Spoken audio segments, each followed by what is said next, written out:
Hare Krishna. So in this particular lecture, we are going to complete thermodynamics. We'll discuss about different heat engines and refrigerators and entropy. So in this particular video, तीन चीज सीखना है अपने को. एक heat engines, specifically Carnot engine जो आपके syllabus में है.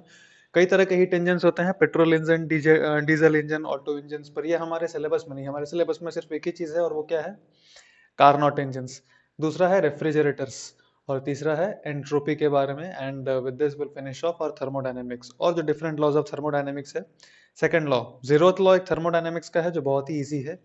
जीरोथ लॉ ऑफ थर्मोडायनेमिक्स बोलता है कि A B C, let us consider कि तीन बॉडी है, बॉडी ए, बॉडी बी और बॉडी सी. तो अगर बॉडी ए और बी सेम टेम्परेचर पे है, बॉडी बी और सी सेम टेम्परेचर पे है, तो बॉडी ए और सी सेम टेम्परेचर पे होगा. ये बहुत ही बेसिक बात है, ट्रांजिटिव प्रॉपर्टी है. यही है zeroth law of thermodynamics. Zeroth law क्यों बोला गया? फर्स्ट लॉ से स्टार्ट होना चाहिए. जीरोथ लॉ इसलिए बोला गया क्योंकि जब फर्स्ट और सेकंड लॉज डिस्कवर कर दिए गए थे, उसके बाद we came to know that हाँ, this is also one of the laws which has to be made a law. So therefore चूंकि first and second laws had already came, इसको कहां पे रखते? क्योंकि this was more fundamental than the first two laws also. इसीलिए इसको बोले कि ठीक है, फर्स्ट सेकंड से भी पहले आएगा तो उसको जीरोथ बोल दो. अब कोई लॉ आएगा तो माइनस में तो जा नहीं सकते. आप भावना को समझ रहे हो गया है कैसे? उसको बोलते हैं जीरोथ लॉ ऑफ थर्मोडायनेमिक्स करके बोला गया. तो this is zeroth law, very basic thing which all of us can know and understand also. First law of thermodynamics हम लोग ऑलरेडी डिस्कस कर चुके हैं कि अगर आप Q, amount of heat, is exchanged with the surroundings in a process, तो that Q is equal to work done by the system plus the change in the internal energy of the system. ये कौन सा law है? First law है, विच काफी सारे problems किए थे. और इस क्लास में we are going to study about the second law of thermodynamics. इसका कई सारा स्टेटमेंट्स है, टोटल तीन स्टेटमेंट्स हैं जो हम लोग देखेंगे सेकंड लॉ ऑफ थर्मोडायनेमिक्स का. इस तीनों टॉपिक के अंडर में तीन अलग अलग स्टेटमेंट्स है of the second law of thermodynamics only. पहला टॉपिक क्या है? Heat engines. तो heat engine, specifically Carnot engine, इसके लिए एक लॉ ऑफ थर्मोडायनेमिक्स है, का एक स्टेटमेंट है. इसके लिए एक statement of second law of thermodynamics है. then we will study about refrigerator. तो रेफ्रिजरेटर के केस में there is one second law of thermodynamics, उसका सेकंड वर्जन वहां पे है. और then when we will study entropy, तो एंट्रोपी के केस में भी there is another version of second law of thermodynamics. तो टोटल तीन वर्जन है इसका, जो हम लोग जैसे जैसे वो टॉपिक्स कवर करेंगे वहां वहां पे मैं बता दूंगा आपको. And like that we will continue with the lecture. ठीक है. और ये बहुत ही इजी सेक्शन है actually, and I will try to explain it in the best possible way. ये वो सेक्शन है जहाँ पे फिजिकल अंडरस्टैंडिंग उतना रिक्वायर्ड नहीं है. बेसिक फॉर्मूला से ही अपना सारा काम हो जाता है. Still I will try to explain ताकि आप लोग को एक प्रॉपर फीलिंग आए, आप मेंटली एडजस्ट कर सके कि हाँ ऐसा हो रहा है, ताकि अपने को फॉर्मूलाज अगर रटना भी है तो वो रटने में आसानी हो. और क्वेश्चन आसान आते हैं, इसमें बहुत आसान आते हैं और आते हैं. हर साल एटलीस्ट एक क्वेश्चन तो पूछता ही है, चाहे वो इंजीनियरिंग हो चाहे वो मेडिकल हो, इस पर्टिकुलर टॉपिक से specifically. So therefore pay attention. 2019 में पूछा, 2020 में पूछा, 20 में पूछा, आई डोंट एग्जैक्टली रिमेंबर, 19 में पूछा गया है. हर एक जो फेज हुआ था जेई का या मेंस का, उसमें पूछा गया है ये from the second law of thermodynamics. तो therefore let us try to start. देख, सेकंड लॉ स्टार्ट करने से पहले मैं आपको एक सिंपल सा क्वेश्चन देता हूं, आप इसको सॉल्व करने का कोशिश करो. Let us say that there is a container of water and there is 60 grams of water kept in this beaker. 60 gram of water इस बीकर में रखा हुआ है एट 10/3 डिग्री सेंटीग्रेड पे. ठीक है. मैं आपको कहता हूं कि दिस इज एडियाबैटिकली सील्ड. आप हीट एक्सचेंज नहीं कर सकते सराउंडिंग्स के साथ. हीट एक्सचेंज सराउंडिंग के साथ करना पॉसिबल नहीं है. Now the question is, 60 gram of water है ना, क्वेश्चन है find the amount of heat that 50 gram of water should take from the 10 gram of water. Imagine यहाँ पे 10 ग्राम ऑफ वाटर है. क्वेश्चन को ठीक से समझना. मान लो यहाँ पे 10 ग्राम पानी है. ये जो 10 ग्राम पानी है, मैं क्वेश्चन आपको ये बोल रहा हूं कि बाकी 50 ग्राम क्या करेगा, इससे एनर्जी लेगा, सच दैट ये जो 10 ग्राम ऑफ वाटर है gets converted to ice. Find amount of Q such that 10 gram of water gets to ice. समझ लो भावना, आप आई होप समझ में आ रहा होगा. वो आइस में कन्वर्ट हो जाए at 0 degree centigrade. 0 degree centigrade पे जाकर वो फ्रीज होके वहां पे रहे. ठीक है. तो find the amount of heat that is required. Initially मैंने सब कुछ दे दिया है कंडीशंस, और आपको ऐसा सोचना है कि ये 50 ग्राम ऑफ वाटर है plus 10 gram of water, total 60 gram water. तो ये 50 ग्राम कितना अमाउंट ऑफ हीट एब्सॉर्ब करे इस 10 ग्राम ऑफ वाटर में से कि वो फ्रीज होके क्या बन जाए, आइस एट 0 डिग्री सेल्सियस। ये तो पहला सवाल। दूसरा सवाल, final temperature of 50 gram of water कितना बचेगा, ये बताना है आपको। 50 ग्राम का कितना फाइनली टेम्परेचर होगा, ये बताना है। तो एक बार स्क्रीन पॉज करके आप सॉल्व कर लीजिए, फिर देखिएगा आंसर। तो let us try to solve the first question. आपको बोला है find the amount of heat कि 10 ग्राम वाटर क्या हो जाए, आइस बन जाए 0 डिग्री सेंटीग्रेड पे। ओके, तो सबसे पहले अगर आप देखो 10 ग्राम वाटर का इनिशियल टेम्परेचर कितना है, उसका इनिशियल टेम्परेचर है 10/3 डिग्री अच्छा मैंने सेंटीग्रेड दिया है क्या, ठीक है कोई दिक्कत तो नहीं है। 10/3 डिग्री सेंटीग्रेड है, ये इनिशियल टेम्परेचर है उसका, ठीक है। ओके, सबसे पहले तुमको 10 डिग्री से कहां पे आना है, 0 डिग्री सेल्सियस वाटर पे आना है, उसके बाद वो फ्रीज होना स्टार्ट होगा, ठीक है। और उसके बाद यहां से 0 डिग्री पे आइस बनेगा। तो यहां तक आने में कितना हीट लगेगा, Q equal to M S delta theta. M कितना लेंगे रे, 10 ग्राम पानी है, एम स्पेसिफिक हीट कैपेसिटी पानी का 1 इंटू डेल्टा थीटा कितना, 10/3 से 0 पे आना है तो इतना, सो दिस इज 100/3 कैलोरीज यहां पे लगा। और 0 डिग्री आइस को 0 डिग्री वाटर है, 0 डिग्री वाटर को 0 डिग्री आइस तक फ्रीज करने में कितना हीट को रिलीज करना पड़ेगा, m into L. So m into L, so that is 800 calories amount of heat 10 gram ice release करेगा, ताकि वो 10 ग्राम वाटर रिलीज करेगा ताकि 10 ग्राम आइस बन सके एट 0 डिग्री सेंटीग्रेड, ठीक है। सो जो टोटल अमाउंट ऑफ हीट जो ये रिलीज करेगा वो क्या आएगा, 100/3 plus 800 calories. This is the total amount of heat, that is 2500/3 calories. इतना कैलोरी रिलीज करेगा इसको। तो ये पहला पहला क्वेश्चन का आंसर है। इतना amount of energy 10 gram of water will release so that it can form 10 gram of ice at 0 degree centigrade from 10/3 degree centigrade. दूसरा क्वेश्चन पूछ रहा है final temperature of 50 gram of water कितना होगा। तो इतना अमाउंट ऑफ हीट वो absorb कर लेगा। So again Q equals to M S delta theta, है ना। So the amount of heat that will be absorb by the remaining 50 gram of water कितना है, Q equals to M, specific heat capacity will be 1 and final temperature क्या होगा, final temperature minus what is the initial temperature 10/3, ठीक है। सो ये खाली 50 बचेगा, 50/3 plus 10/3 60/3 that is 2, so the final temperature is 20 degree centigrade, ठीक है। तो जो फाइनल सिचुएशन है वो कुछ ऐसा है, बाहर से कुछ भी हीट एक्सचेंज हुआ नहीं, ये सील्ड है, वॉल्स भी एडियाबैटिक है। तो जो फाइनल सिचुएशन है वो कुछ ऐसा है कि दिस इज वाटर एंड यहाँ पे आइस है, 10 gram ice at 0 degree centigrade, और यहाँ पे कितना है 50 gram water at 20 degree centigrade. This is the final situation. So we have solved normally as per calorimetry and हमको ऐसा रिजल्ट मिला है। Normally first law of thermodynamics से हमने अप्लाई किया, कोई भी हीट एक्सचेंज नहीं हुआ, जो भी था सब कुछ इंटरनल था, ठीक है। अब सोचने का बात यह है कि जब मैंने क्वेश्चन दिया ये चीज, तो हम आंसर तो आराम से निकाल पाए कि अपना आंसर ये आया, फाइनल टेम्परेचर ये आ गया और जो हीट चाहिए था वो इतना चाहिए था। फिजिकली अगर हम सोचे तो देखो ऐसा होता है क्या, अगर आप एक कैन को सील कर दोगे और यहाँ पे 60 ग्राम वाटर रख दोगे एट 10/3 डिग्री सेंटीग्रेड, और अगर ये हीट एक्सचेंज नहीं कर सकता, हीट एक्सचेंज टोटली ब्लॉक्ड है, तो क्या 10 ग्राम ऑफ वाटर कभी भी फ्रीज हो सकता है क्या खुद से, ऐसा कभी नहीं हो पाएगा, इट इज इम्पॉसिबल, ऐसा करना बिल्कुल ही पॉसिबल नहीं है।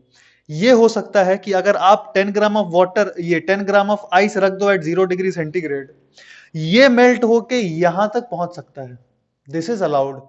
क्योंकि आप इसको आप फर्दर यहां से सॉल्व करोगे ना, अगर मैं आपको बोलूं 10 gram of ice is kept eight 0 degree centigrade और 50 ग्राम H2O is kept eight 20 degree centigrade, find the final temperature of the mixture, तो आप आराम से निकाल सकते हो कि इसको मेल्ट होने में लगेगा 800 calories, and then final temperature निकालेंगे, अगर बेसिक कैलोरीमेट्री से तो अपना वो आ जाएगा आंसर। पर वहां से भी ये आ रहा है, बट द फैक्ट इज यहां से ही यहां जाएगा, इस स्टेट से इस स्टेट कभी आना पॉसिबल नहीं है। Therefore, we have to understand that the first law of thermodynamics is mathematically true always, it is never false. But first law of thermodynamics doesn't tell us the direction of the flow, किस direction में वो process occur होगा, doesn't tells us about the direction of the process, doesn't tells us about the direction of process. तो इस direction में the phenomena can occur, ये सही है, पर ऐसे करके नेचुरली फ्लो नहीं कर सकता। मतलब this is not the correct process, you can solve and get the answer, but this is not true, this is not what happens in reality, ऐसा पॉसिबल नहीं। So therefore we have to understand that first law of thermodynamics correct है, पर वो numerically correct होता है, physically correct हो ऐसा जरूरी नहीं है।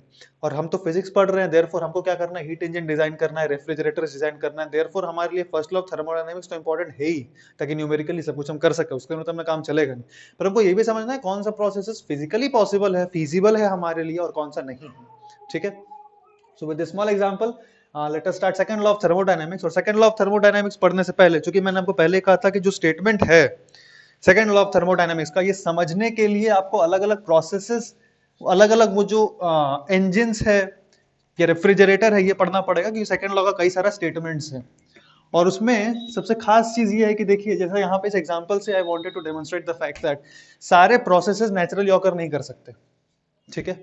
तो actually scientists observed that when we supply heat to a system, तो ऐसा कोई साइक्लिक प्रोसेस डिजाइन करना पॉसिबल नहीं है। ध्यान समझना जो कह रहा हूं, साइक्लिक प्रोसेस हमने थर्मोडी में पढ़ा है ना, क्या होता है साइक्लिक प्रोसेस, क्या होता है, कोई भी अगर डायग्राम बनाऊं, पीवी डायग्राम बनाऊं या वीटी बनाऊं, कुछ भी बना दूं, कोई भी आप डायग्राम अगर बनाएंगे, साइक्लिक प्रोसेस क्या होता है, जो साइकिल में वापस यहां पर में आ जाए। सपोज यहां से स्टार्ट हो रहा है तो वापस वहां पर में चले जाए, this is called cyclic process. Scientist have discovered that कोई भी ऐसा साइक्लिक प्रोसेस बनाना पॉसिबल नहीं है प्रैक्टिकली, जहां पे हम सिर्फ हीट दें और वो सारा का सारा हीट वर्क में चेंज हो जाए। प्रैक्टिकली ऐसा करना हमारे लिए पॉसिबल नहीं है, ठीक है। मतलब क्या है इसका, इस एक पूरे साइकिल में अगर मैं लिखूं Q equals to delta U plus W, अपने को पता है डेल्टा यू तो जीरो होगा, ये Q equals to W perfectly नहीं आता। मतलब हमने जो हीट सप्लाई किया, ये पूरा परफेक्टली वर्क डन में कभी कन्वर्ट नहीं होता। फर्स्ट लॉ ऑफ थर्मोडायनामिक्स दिख रहा हो जाता है, पर प्रैक्टिकली ऐसा नहीं होता है, कर पाना पॉसिबल नहीं है। और वो क्यों पॉसिबल नहीं है, to explain that we will try to understand Carnot's engine. ये एक सिंपल सा फंडा क्लियर हुआ ना, अगर हम सिर्फ हीट सप्लाई करें तो परफेक्टली उसको वर्क में कन्वर्ट करना पॉसिबल नहीं है, प्रैक्टिकली पॉसिबल नहीं है। Numerically one can do that, no problem. जैसा कि आपने देख रहे हैं ना, साइक्लिक प्रोसेस में डेल्टा यू जीरो हो जाता है, और जो भी हम हीट सप्लाई किए, जो क्यू हीट सप्लाई नहीं किए, वो जो था बेसिकली क्यू, वो क्या था, heat exchange with the surroundings, heat exchange with the surroundings. अब उसमें भी heat exchange with the surrounding positive आ जाएगा अगर साइक्लिक ये क्लॉकवाइज डायरेक्शन में है, राइट, क्लॉकवाइज डायरेक्शन में है। और अगर ये बोलूं पीवी ग्राफ है, तो ये तो पॉजिटिव आया, क्या चीज, क्यू, क्योंकि सिर्फ वर्क डन बचा ना, डेल्टा यू तो अपना जीरो हो गया, देख वर्क डन पॉजिटिव आया, मतलब क्यू हमने दिया है। तो अगर हम कुछ क्यू सप्लाई करते हैं तो परफेक्टली वर्क डन में कन्वर्ट हो जाए, ऐसा रियलिटी में नहीं होता। This is what I want to tell. So how does this happen exactly, इसको समझने के लिए we have to understand Carnot's engine. तो हम अब बेसिकली डिस्कस कर रहे हैं कि वो जो हमारा बाइक है या पेट्रोल है, आपने देखा होगा प्रैक्टिकली, और समझ सकते हैं कि सपोज हमने कुछ हीट सप्लाई किया। हीट सप्लाई कैसे होता है इंजन में, पता है आपको। थोड़ा सा मैं प्रैक्टिकल एग्जांपल देता हूँ, थोड़ा सा प्रैक्टिकली समझाता हूँ। एक्चुअली दो तरह के चेम्बर्स होते हैं, हालांकि ये सब इंजीनियरिंग में पढ़ाते हैं, we are not much bothered about these things, ये इंजीनियरिंग में पढ़ाते हैं, बस आपको थोड़ा सा फीलिंग है, देखो मैं समझा रहा हूँ। ऐसा करके there is one piston which is connected in this fashion। ये एक पिस्टन है जो कनेक्टेड रहता है इस तरह से, ठीक है, ये पिस्टन है, और यहां से फ्रेश एयर आता है। एक्चुअली ये पिस्टन इनिशियली यहां पे होता है, ये पिस्टन इनिशियली यहां पर में होता है, ठीक है, और हम इसको पुश करते हैं नीचे, ये ऊपर कनेक्टेड रहता है बाय अ मैकेनिज्म, और इस पिस्टन इनिशियली यहां पे रहता है, हम इसको पुश करते हैं नीचे, तो ये वाला जो वाल्व है ना, ये दो वाल्व्स है, दीज आर टू वाल्व्स। जब यहां से पिस्टन नीचे की तरफ पुश होता है तो ये वाल्व खुलता है, एयर अंदर आता है, और एयर अंदर आता है, और ये पिस्टन एक मैक्सिमम लिमिट तक नीचे जाता है, फिर ऊपर आता है। जब ऊपर आता है तो ये जो एयर है ये कंप्रेस्ड स्टेट में होता है, वाल्व अंदर घुसाएगा हवा, और जब ये पिस्टन ऊपर की तरफ आएगा ना तो ये वेल्व बंद हो जाता है। मैकेनिज्म ऐसा डिजाइन करते हैं। तो यहाँ पे एयर क्या हो गया, कंप्रेस्ड एयर। जैसे ये खुला तो यहां से नेचुरल एयर, बाहर वाला जो एयर है वो घुसता है अंदर में। कि जैसे खुलता है ना, बाहर वाला जो फ्रेश एयर है, जो हवा का जो एयर है, इंजन का बात कर रहा हूं मैं। एक छोटा सा मैं आपको डीजल इंजन समझाने का कोशिश कर रहा हूँ कैसे करके फंक्शन करता है, ताकि अपने को थोड़ा फीलिंग है, तो फॉर्मूलाज जब दिखेगा तो समझ में आएगा, प्रैक्टिकली दिमाग में सेटल हो पाएगा सही से। तो क्या होता है, जो डीजल इंजन है इसमें ये दो वेल्व्स लगे हुए होते हैं और ये ऐसे करके आपने देखा होगा कभी कभी डीजल के ऐड में, वो ऐसे करके पंपिंग मशीन रहता है, उसको कंप्रेसर बोलते हैं। तो ये पार्ट फिक्स रहता है, वो ऐसे करके घूमता है और वही चक्के को घुमाता है बेसिकली। चक्के घुमाने का काम उसका रहता है, इस पिस्टन का। तो क्या होता है, यहां से जब ये पिस्टन को कंप्रेस करते हैं नीचे की तरफ, तो ये वेल्व खुलता है और फ्रेश एयर आता है। फ्रेश एयर घुसा, जब तक ये नीचे जाएगा तब तक फ्रेश एयर घुसते रहेगा। और फिर जब ये कंप्रेस होना स्टार्ट होता है तो ये वेल्व बंद हो जाता है। इसका मतलब ये एयर अब यहां से नहीं निकल सकता, यहां से नहीं निकल सकता, बंद है पूरी तरह से। दोनों वेल्व अभी क्लोज्ड है। अब ये जब ऊपर जाता है तो एयर को कंप्रेस करता है एडियाबैटिकली। तो अगर आप एयर को एडियाबैटिकली कंप्रेस करेंगे, अगर आप एयर को एडियाबैटिकली कंप्रेस करेंगे, इसका मतलब ये तो जीरो हो गया और ये नेगेटिव है। एडियाबैटिकली कर रहे हैं ना, हम कंप्रेस कर रहे हैं, मतलब एयर पे वर्क डन किया जा रहा है, तो वर्क डन इज नेगेटिव, तो इधर आएगा तो पॉजिटिव। इसका मतलब डेल्टा यू इज पॉजिटिव। इसका मतलब फाइनल टेम्परेचर ज्यादा हो जाएगा गैस का। तो अगर आप कंप्रेस करते हैं गैस को एडियाबैटिकली, गैस का टेम्परेचर ज्यादा होगा। और काफी कंप्रेस कर देते हैं, यहां तक ला देते हैं पिस्टन को, यहां से उठा के पिस्टन को यहां तक लेकर के आ जाते हैं। ये सब रहता है सिलेंडर इतना बड़ा, पर उस कंप्रेस करके पिस्टन को यहां तक लाते हैं, काफी करीब ले आते हैं, तो टेम्परेचर काफी ज्यादा हो जाता है। टेम्परेचर काफी ज्यादा होता है। और यहाँ पे छोटे छोटे, आपने अगर फार्म्स में देखा होगा, वो पानी पटाने का वो होता है, छोटा छोटा छेद रहता है, उसमें से पानी निकलते रहता है ऐसे करके, उस टाइप से। तो उस टाइप से ही डीजल देने के लिए छोटे छोटे कैपिलरीज टाइप के ट्यूब्स लगे होते हैं, बहुत बहुत पतला होता है। क्योंकि ऐसा नहीं ज्यादा पेट्रोल आ गया और उसमें स्पार्क लगा तो इंजन ही ब्लास्ट कर जाएगा आपका गाड़ी का। मोटरसाइकिल ऑन किया, सेल्फ स्टार्टर, गाड़ी उड़ गया। तो बहुत ही थोड़ा थोड़ा क्वांटिटी में डीजल जाता है। और यहाँ से डीजल बहुत ही माइन्यूट क्वांटिटी में, बहुत ही फाइन, मतलब मॉलिक्यूलर लेवल पे बहुत ही कम अमाउंट में डीजल आता है और स्पार्क्स जनरेट होता है। जब भी गाड़ी चलता है, हर एक मोमेंट पे थोड़ा थोड़ा स्पार्क जनरेट होता रहता है, जो इसका यहाँ पे डीजल का कंबशन कराता है। डीजल का यहाँ पे क्या कराता है, कंबशन। यहाँ पे जो डीजल कंबशन होता है, अब मान लो आपने पेट्रोल या डीजल में आग लगा दी तो क्या होगा रे, वो एक्सपैंड करेगा ना, ब्लास्ट टाइप का होगा। तो यहाँ मिनी ब्लास्ट होता है। मिनी ब्लास्ट होगा तो क्या होगा, ये फिर से नीचे जाएगा फटाक से। अब ये नीचे जा रहा है खुद से, क्योंकि ये जो ब्लास्ट हुआ उसके चलते गैस एक्सपैंड किया। बहुत खतरनाक बम मारते हैं, तो बम हम देखा होगा फूटते हुए, तो क्या होता है, बम फूटता है ना, एक्सपैंड होता है गैसेस वहां पे, क्योंकि टेम्परेचर काफी ज्यादा हो जाता है। तो एक्सपैंड कर रहा है, अभी ये नीचे की तरफ आ रहा है फटाक से। अब जब ये नीचे आएगा तो इस यहाँ पे जो मैकेनिज्म लगा होता है, इसी से चक्का चलता है एक्चुअली। ये नीचे आता है तो इसको खींचता है, ये ऐसे करके घूमते रहता है। ये अगर नीचे ऊपर जाएगा ना तो ये ऐसे करके रोटेट कर सकता है। वैसा मैकेनिकल अरेंजमेंट फिक्स्ड रहता है। हमको यहाँ मैकेनिकल अरेंजमेंट से कोई लेना देना नहीं है, अपने को थर्मोडायनेमिक्स से लेना देना है। तो ये जब गैस यहाँ पे फूटा, अंदर में जब ब्लास्ट हुआ, कंबशन हुआ, तो ये नीचे आता है, ठीक है। और जब ये नीचे आता है तो अंदर में, अब जो कंबशन हुआ, अंदर में पूरा कचरा एयर भरा हुआ है। अपने को तो काम हो गया ना, अपने को तो वर्क चाहिए था।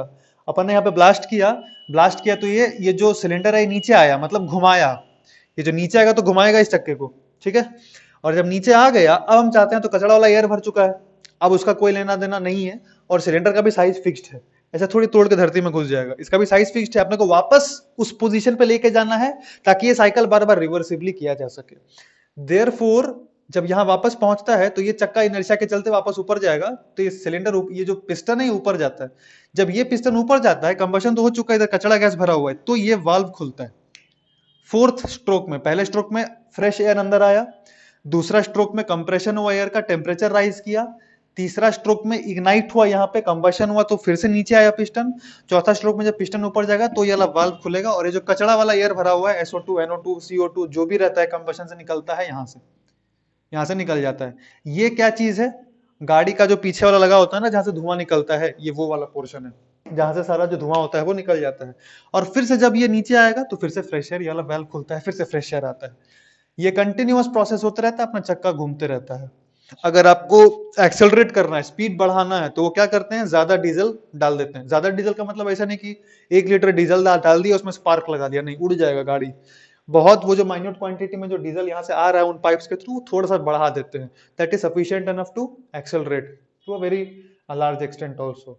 तो this is how engine functions.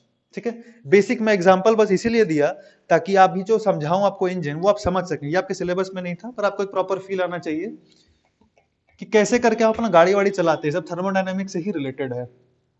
तो देयरफॉर अब क्या हुआ, अगर आप ध्यान से देखे होंगे, हम फिगर तो मिटा दिया, हमने कुछ हीट सप्लाई किया कि नहीं किया? हमने कैसे हीट सप्लाई किया? इग्नाइट करके। हमने इग्नाइट किया, किसको इग्नाइट किया? एक डीजल को इग्नाइट किया। डीजल को इग्नाइट किया in the presence of air. आपको पता होगा एयर नहीं रहे तो कंबशन तो होगा नहीं। तो air was the working substance, क्योंकि एयर एक्सपैंड किया तो पिस्टन को पुश किया। डीजल वर्किंग सब्सटेंस, डीजल को ही बोल सकते हैं, जिसको ही बोलना है। वर्किंग सब्सटेंस मतलब जो वर्क करेगा। तो गैस वर्क करता है प्राइमरीली, गैस को हम क्या कहते हैं? Working substance. तो जब टेम्परेचर बढ़ा तो गैस फटाक से एक्सपैंड किया, पिस्टन को वो पुश करता है। ये पहला चीज समझना है आपको कि हम क्या करते हैं, हमेशा किसी किसी भी मशीन में अगर अपने को वर्क चाहिए तो क्या देंगे? हम हीट सप्लाई करेंगे। हीट सप्लाई करेंगे तो क्या करेगा वो मशीन? कुछ वर्क करेगा। वर्क किया कि नहीं किया? एक्सपैंड किया ना, तो वर्क किया। वही जो चीज है, वर्किंग सब्सटेंस जो गैस है, वो वर्क करता है। Work is useful for us. हम सप्लाई करते हैं हीट, होता है वर्क। पर क्या जो हमने हीट सप्लाई किया पूरा का पूरा वर्क में कन्वर्ट हो गया? नहीं, कुछ ना कुछ वेस्ट जाता है, जो गाड़ी का जो एग्जॉस्ट होता है उसे बाहर निकलता है। आप छू के देखना, इंजन गर्म रहता है, देखे होंगे आप, क्योंकि वहां पे कंटिन्यूअसली इग्निशन चलते रहता है। उसी तरह एग्जॉस्ट, जो गाड़ी का जो एग्जॉस्ट है बाइक का या कार का, जिसका उसको भी टच करके देखना, वो भी बहुत गर्म रहता है। क्यों? क्योंकि वहां से जो धुआं निकलता है उसमें भी कुछ हीट कैरी करता है वो। देयरफॉर जो सेकंड लॉ ऑफ थर्मोडायनेमिक्स, जो मैं जस्ट यहाँ पे जो पढ़ा रहा था ना आपको कि whatever amount of heat we supply we cannot perfectly convert it to work। कुछ ना कुछ जो हीट है वो वेस्ट में जाता ही है। जैसे इंजन गर्म हो गया, ये कोई यूजफुल है क्या हीट ना? अगर उस हीट को हम कन्वर्ट कर पाते मैकेनिकल वर्क में तो अच्छा होता, गाड़ी और ज्यादा चलता, पेट्रोल कम खर्चा होता, पर ऐसा होता नहीं। So this is what I want to say, that all the amount of heat that we give cannot be converted to work। some part of it always goes to waste। so therefore अपने दिमाग में आगे बढ़ने से पहले ये set करें आप, क्योंकि ये फिगर मैं दोबारा बनाऊंगा भी, इसलिए मैं पढ़ा ऐसे रहा हूं कि बाद में दिमाग में आपको सेट हो जाए। वर्किंग सब्सटेंस है, हम इसमें क्या सप्लाई करते हैं? रे, हम इसमें सप्लाई करेंगे हीट। कहां से सप्लाई करेंगे? एक सोर्स से सप्लाई करेंगे। ठीक है, एक सोर्स से सप्लाई करेंगे जो ज्यादा हॉटर रहेगा। ये क्या बोलते हैं इसको? Hot reservoir, we can call it like this. सारा नोमेनक्लेचर आपको याद भी रखना है आगे। तो ये सोर्स है जहां से हम सोर्स है, या बोल सकते हैं हॉट रिजर्वायर है, जहां से हम Q1 सप्लाई करेंगे। और ये जो वर्किंग सब्सटेंस है ये क्या करेगा रे? ये कुछ वर्क करेगा, ये कुछ वर्क आउटपुट देगा हमको, जो हमको चाहिए। अपने को चाहिए क्या? ये W चाहिए, जैसे इंजन में दिखा रहा था मैं, कुछ वर्क देगा। और वर्क दे करके सारा का सारा Q1 W में कन्वर्ट नहीं होगा। Some amount of Q2 will be given out to which place? जैसे वहां पे सोर्स लिखा था ना, सोर्स, यहाँ पे लिखते हैं that amount of heat is given to sink. Sink होता है at a lower temperature than the source. This is kept at a lower temperature say T2। ये सारा मैं जो टर्म्स लिख रहा हूँ, T1 Q1, T2 Q2, याद रखना है। ये W, ये सारा मैंने खुद से नहीं लिखा है, ये सारा बहुत इंपॉर्टेंट है। आगे डिट्टो इस चीज को हम पढ़ने जा रहे हैं, इसलिए कॉपी में बना के अच्छे से इसको याद कर लो, ये सारा टर्म्स। सोर्स जब भी लिखेंगे तो वहां पे T1 का बात होगा, टेम्परेचर T1।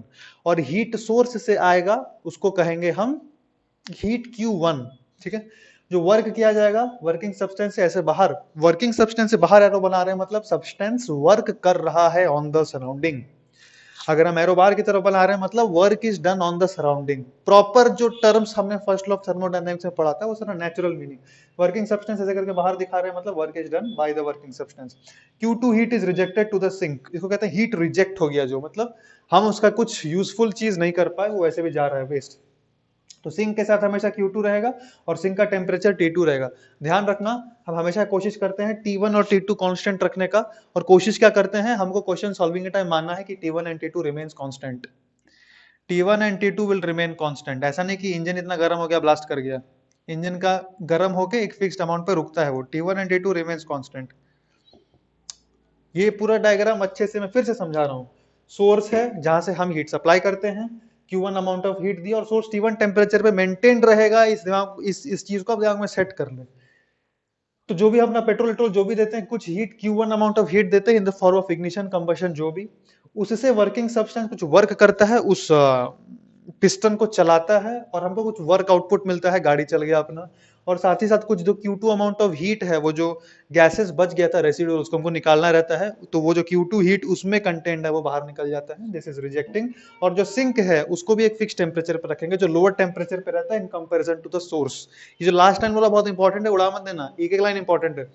बोल रहा हूँ सिंक लोअर टेम्परेचर पे रहता है T2 पे, और ये टेम्परेचर भी फिक्स्ड रहता है, ये टेम्परेचर भी चेंज नहीं होता है, और Q2 amount of heat will be rejected to the sink.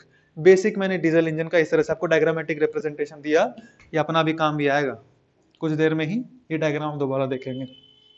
Now let us talk about, now जैसा कि मैं बोल रहा था कि आप 100% एक एफिशिएंट इंजन डिजाइन नहीं कर सकते। आप लॉजिकली सोचो, ये जो फिगर बनाए तो उसमें एफिशिएंसी आप क्या बोलेंगे, सॉरी मैं बार बार मिटा दे रहा हूँ, मैं ध्यान नहीं रहा मेरे को। एफिशिएंसी आप क्या लिखेंगे अपने, हम एफिशिएंसी क्या लिखते हैं, हमको जो आउटपुट काम का मिला बाय हमने जो इनपुट दिया। तो वो जो साइकिल बनाया था कि Q1 ऐसे करके आ रहा है, वर्क आउटपुट जा रहा है, Q2 बर्बाद जा रहा है, अपना आउटपुट क्या है इसमें, काम का चीज जो हमको मिला वो क्या है, W। शर्माओ नहीं, शर्माओ नहीं, सोचते रहें आप, मेरा आंसर देने का वेट नहीं करें, आपको स्क्रीन पॉज करके सोचना है, सोच लो, क्योंकि आप सोचेंगे नहीं, खाली देखेंगे वीडियो तो फिर आपको अंडरस्टैंडिंग नहीं होगा, याद नहीं रहेगा, भूल जाएंगे बार बार, इसलिए ढंग से सब कुछ पढ़ा रहा हूं। यहां से देख, आउटपुट क्या गया, वर्क, और हमने क्या इनपुट दिया रे, Q2 की Q1, क्या चीज हमने इनपुट दिया, Q1। This is the efficiency of the engine, जो हमको वर्क आउटपुट मिल रहा है भाई हम जो हीट प्रोवाइड कर रहे हैं, ठीक है।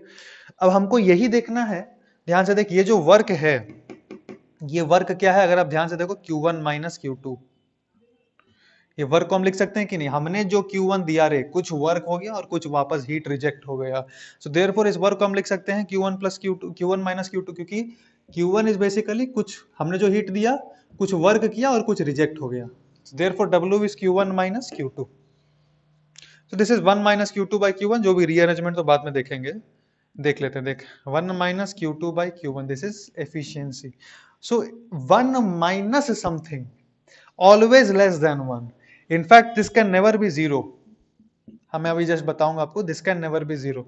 क्यों ऐसा होता है, एक तो प्रैक्टिकली समझ सकते हैं, कुछ ना कुछ हीट तो वो रिलीज करेगा ही, कुछ ना कुछ वेस्ट में जाता ही है, ये तो खैर कहने के लिए है, पर कैसे होता है वो आप देखेंगे। तो basically this is the efficiency, ये सब कॉपी में लिख लें आप, क्योंकि ये फालतू का नहीं है, ये दोबारा आप लिखेंगे भी तो आपको दिमाग में सेट भी हो जाएगा।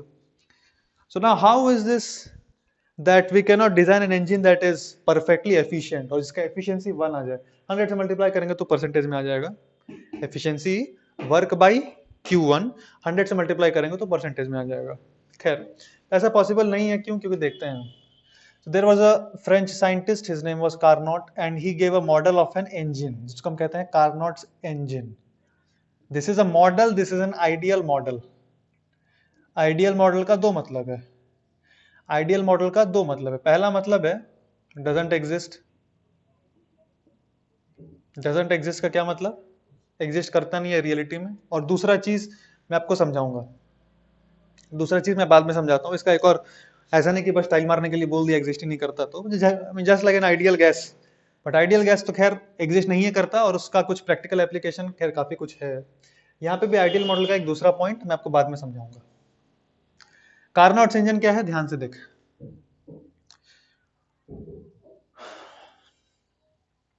ग्राफिकली भी समझा सकता हूँ और मैं ड्राइंग बना के भी समझा सकता हूँ आपको, दोनों तरीके से समझा देता हूँ, देख, और वैसे भी समझाना है ना, ठीक है। तो मैं ये मिटा के ना 3 डायग्राम बनाता हूँ बोर्ड पे, तीनों एक साथ आपको दिखा देता हूँ, देख। सबसे पहले आप समझो कार्नोट इंजन इन अ पीवी ग्राफ, 3 तरीके से, एक ऐसे और यहाँ पे मैं फाइनली आपको दिखा दूंगा। देखो मान लो मैंने पीवी ग्राफ बनाया, सबसे पहले जो भी हम इंजन डिजाइन करते हैं क्या वो साइक्लिक होना चाहिए, साइक्लिक तो होना ही चाहिए, साइक्लिक नहीं होगा तो चलता कैसे रहेगा प्रोसेस, अब समझ रहे हैं ना। कोई भी आप इंजन डिजाइन करते हैं ना, तो उसका हर एक जो स्टेट है, वो स्टेट्स आए वो ठीक है, कोई दिक्कत नहीं है, जितना भी स्टेट आए, जैसे फॉर एग्जांपल यहाँ पे आपने देखा वो जो डीजल इंजन डिजाइन किया गया था, वो वापस ऊपर जब जाएगा, जब वो फालतू का एयर निकल जाएगा, तो जब वो दोबारा जब पिस्टन नीचे आएगा तो फ्रेश एयर घुसेगा अंदर। दिस इज 1 साइकिल, 4 स्ट्रोक का, एक बार आता है fresh air, this is called 1 stroke, जब ऊपर जाता है कंप्रेस करता है, इसको बोलते हैं कंप्रेशन स्ट्रोक, सेकंड स्ट्रोक। उसके बाद थर्ड स्ट्रोक में इग्निशन होता है तो फिर से नीचे आता है, this is called power stroke. और चौथा स्ट्रोक होता है एग्जॉस्ट स्ट्रोक, जिसमें एग्जॉस्ट ये फालतू एयर को बाहर निकाल देता है। फिर से अब जो चालू होगा वो फर्स्ट स्ट्रोक स्टार्ट होगा, ठीक है, इसका मतलब रिवर्सिबल है। और चारों अलग अलग कंडीशंस था। तो अब जो भी थर्मोडायनेमिक सिस्टम डिजाइन करें for an engine, it has to be a cyclic process, ताकि कंटिन्यूअसली वो चलते रहे। इनिशियल स्टेट में जैसे ही आए ट्रिगर हो जाए सब कुछ, और वापस इनिशियल स्टेट पे पहुंच जाए, ताकि फिर से सब कुछ ट्रिगर हो जाए। ऐसा करके डिजाइन करना अपना कार्नोट इंजन, इसीलिए भी क्योंकि ये इंजन के लिए बनाया गया था, therefore this also has to be cyclic. हमको सीधे सीधे सिंपल सिंपल समझना है कार्नोट साइकिल कैसे डिजाइन किया गया था। लेट अस से देयर इज स्टेट ए से बी में द गैस और द वर्किंग सब्सटेंस। अब ये आइडियल मशीन है, इसलिए परेशान मत होना कहाँ से आया, कैसे करेंगे वो समझना इज नॉट इंपॉर्टेंट। हालांकि यहाँ पे फिजिकल अंडरस्टैंडिंग भी दूंगा कैसे करेंगे। पर ए से बी में हमको समझना है कि गैस कैसे एक्सपेंड किया है। गैस एक्सपेंड किया कि नहीं किया, देख वॉल्यूम बढ़ा ना, यहां से यहां आ रहा है, आइसोथर्मल एक्सपेंशन। आइसोथर्मल एक्सपेंशन पहले ग्राफ बना देता हूं ऐसे करके, उसके बाद जाएगा लेट अस से दिस स्टेट एज सी, और यहां पे आया सी तक, सी के अच्छा बी से C is adiabatic expansion, adiabatic expansion, this was isothermal expansion. C से बी में क्या है, आइसोथर्मल कंप्रेशन, आइसोथर्मल कंप्रेशन। और let us call this D, and then D से ए में देयर इज एडियाबैटिक कंप्रेशन, ठीक है। तो ये चार प्रोसेसेस है इन अ कार्नोट्स इंजन।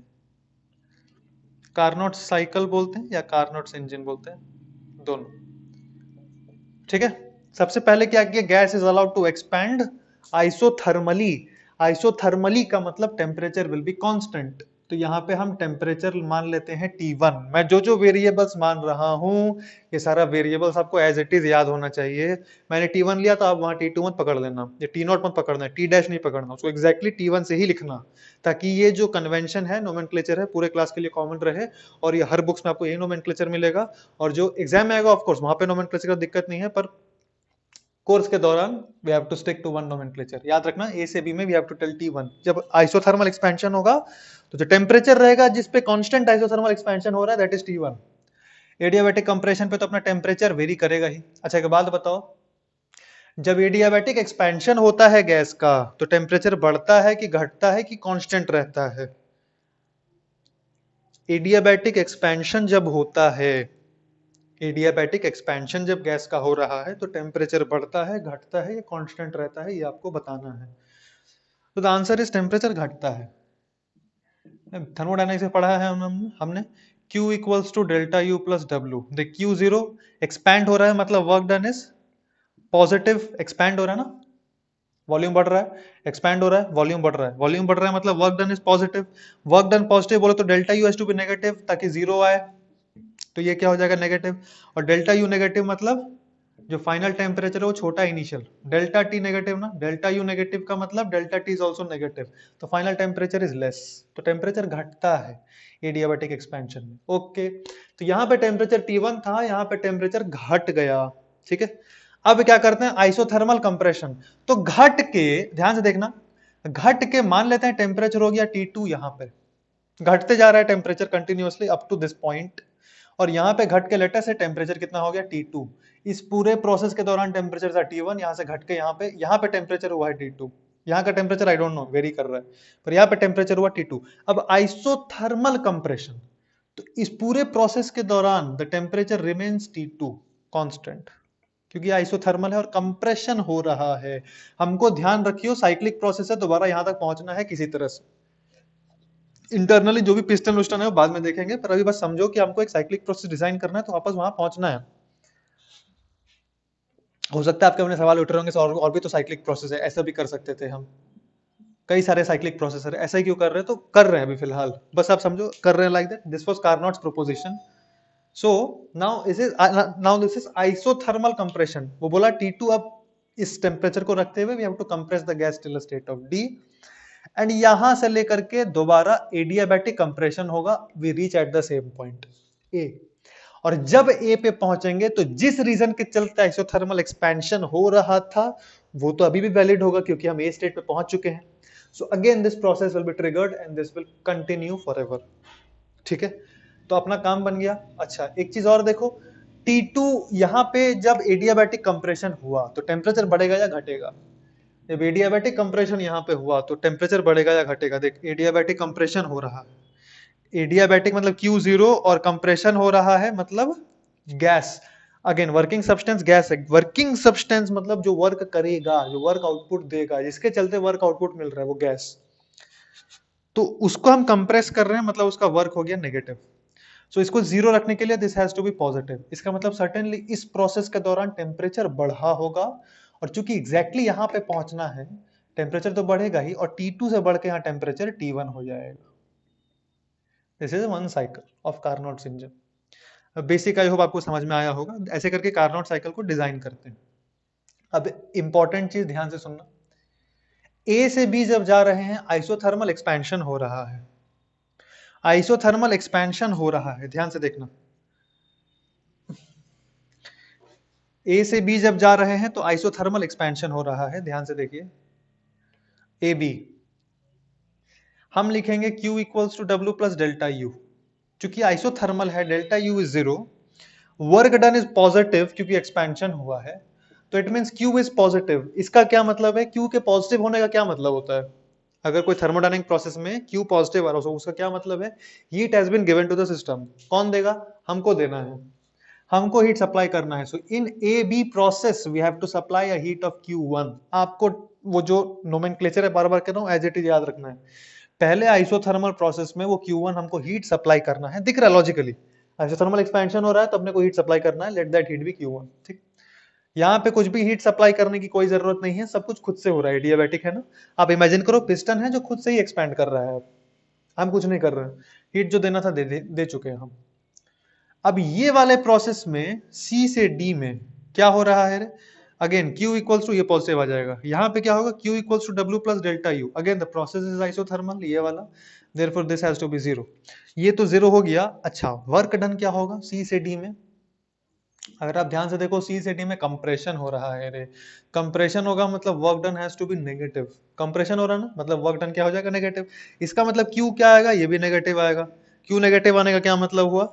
कि सिस्टम ने हीट दिया है to the surrounding, so therefore here in CD Q2 amount of heat is released to the surroundings। याद है, डीजल इंजन वाला दिमाग में थोड़ा सा सेट रखना, और सारा प्रोसेस वैसे ही चलेगा। अपना इंजन ही तो डिजाइन कर रहे हैं ना, तो हमेशा आप ध्यान रखना, Q1 हीट सप्लाई करेंगे, काम सब कुछ होगा, अपने को कुछ वर्क आउटपुट मिलेगा, Q2 हीट बाहर निकलेगा, साइकिल को वापस कर देना है। साइकिल वापस कर देना है मतलब साइकिल नहीं, ये वाला जो हीट जो थर्मोडायनेमिक साइकिल है उसको वापस यहाँ पे पहुंचाना है अपने को। तो ये T2 हीट रिलीज करेगा और वापस यहाँ तक पहुंचा। अब यहाँ भी ये वाले प्रोसेस में भी अपने को कुछ नहीं करना है, अपने को यहाँ पे हीट जो रिलीज कर दिया वो कर दिया। एक्चुअली ये भी हमको कुछ नहीं करना था, अपने को बस यही करना था, अपने को बस इतना ही करना था, बाकी सारा तो खुद से हो रहा है। ये Q2 heat is release to the surroundings and in this way adiabatic again compression होता है। यहाँ मैनेजमेंट अपने को करना है एडियाबैटिक कैसे किया जाए, बाकी सिस्टम दोबारा ऑटोमेटिक वहां पहुंच जाएगा। So this is Carnot's heat engine. जब इसका फिजिकल अंडरस्टैंडिंग हो गया, अब एक बार हमको कार्नोट्स इंजन समझ में आया, ठीक है। अब ध्यान से समझ, इस चीज का एफिशिएंसी हम निकाल सकते हैं। मैंने आपको थर्मोडायनामिक साइकिल्स का एफिशिएंसी का फॉर्मूला बताया था, थर्मोडायनामिक साइकिल्स का एफिशिएंसी का फॉर्मूला बताया था। साइक्लिक प्रोसेस के लिए ही ट्रू है ये जो एफिशिएंसी का बात है, ये ए साइक्लिक प्रोसेस के लिए ट्रू नहीं है, ये साइक्लिक प्रोसेस के लिए ही, क्योंकि it is it can be a kind of an heat engine. तो इसलिए प्रैक्टिकल क्वेश्चन पूछते हैं, find the efficiency of the cycle. उस साइकिल के मदद से we can make a heat engine, इसलिए क्वेश्चन पूछते हैं what is the efficiency of this. It is not just a formula, it's practical thing. तो इसका एफिशिएंसी आप निकाल सकते हैं, एक लंबा कैलकुलेशन है। इसका दो मेथड है प्रूफ करने का। एक मेथड है बेसिक थर्मोडायनेमिक्स जो हमको आता है, हम यहाँ पे टेम्परेचर पकड़ सकते हैं, ये P1 V1 T1, यहाँ पे भी P2 V2 T1, यहाँ पे टेम्परेचर T1 ही है, एंड लाइक दैट। यहाँ से हमें वर्क निकाल सकते हैं हम in the terms of V initial and V final, nRT non VF by V initial, like that. यहाँ से एडियाबैटिक कंप्रेशन में वर्क डन निकाल सकते हैं। यहाँ पे T2 हो गया, यहाँ T1 हो गया, तो T2 minus T1 NCV delta T, adiabatic compression होता है ना, वर्क निकाल सकते हैं। ऐसा करके प्रूफ है, इट इज नॉट रिक्वायर्ड, हालांकि मैं कर सकता था, but it is a distraction for us at this moment. Trust me, कर सकते हैं। वो दो मेथड होता है इसको प्रूफ करने का, एक तो बेसिक थर्मोडायनेमिक्स के मेथड से आप कर सकते हैं जो मैंने अभी बोला, आप खुद से भी ट्राई कर सकते हैं। और दूसरा जो मेथड होता है, हालांकि खुद से ट्राई करेंगे तो आप फंसेंगे। एक तो ये सारा का ये सारे प्रोसेस में वर्क डन लिख सकते हैं अगर आपने प्रॉपरली लेबलिंग कर लिया तो। इसको मान लो V1 V2 और यहाँ पे आप मान लो P1 P2, आपको और कुछ लगेगा नहीं। एक बार ट्राई करके देखो, T1 T2 तो अपने को पता ही है, यहाँ का पूरा टेम्परेचर पता है ना, यहाँ से यहाँ टेम्परेचर का चेंज चाहिए वो पता है, यहाँ से यहाँ का टेम्परेचर चेंज, यहाँ से यहाँ टेम्परेचर ही कांस्टेंट है, वॉल्यूम पता पड़ गया, यहाँ से यहाँ पता पड़ गया प्रेशर, प्रेशर पता पड़ गया तो अपना काम हो जाएगा। ठीक है, तो ये कर सकते हैं। और दूसरा आपको मानना है ये पर्टिकुलर में टेम्परेचर इज कांस्टेंट, तो यहाँ आइसोथर्मल का expression PV equals to constant लिखना है, एडियाबैटिक के केस में PV to the power gamma constant लिखना है, यहाँ भी उस तरह से और यहाँ भी उस तरह से। तो ऐसे करके भी कुछ इक्वेशंस लिख के, थोड़ा सा लंबा जाता है पर वो ज्यादा लंबा नहीं, उसको सॉल्व करने से आ जाता है आंसर जो मैं लिखूंगा। मैं डायरेक्ट आंसर लिखूंगा जो आपको याद रखना है, क्योंकि काफी कुछ पढ़ाना है, ऑटोमेटिक सेट हो जाएगा दिमाग में, प्रूफ करने की जरूरत नहीं है। और दूसरा एक एंट्रोपी मेथड है जो आपको HCV में दिख जाएगा, मैं एंट्रोपी लास्ट में पढ़ाऊंगा तब और क्लैरिटी आएगा कि वो प्रूफ कैसे है। और दूसरा चीज मेथड 1 कहीं मिलता नहीं है, आप चाहेंगे तो मैं दे दूंगा आपको, और ये मेथड 2 है एंट्रोपी से, आपको HCV में दिख जाएगा। खैर अपने को फिलहाल प्रूफ से मतलब नहीं है, हालांकि प्रूफ करेंगे तो आपको कॉन्फिडेंस आएगा, मैं करके दूंगा आप लोग को। अब देखना ध्यान से,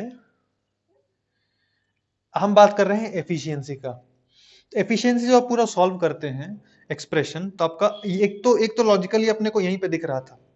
एफिशिएंसी क्या निकला था याद है, 1 minus Q2 by Q1, just यहाँ पे जब मैं प्रूफ किया था एफिशिएंसी, तो 1 माइनस Q2 बाई Q1 निकला था। कैसे, अगेन हम late us say that this Carnot cycle में W वर्क हुआ, Q क्या है रे,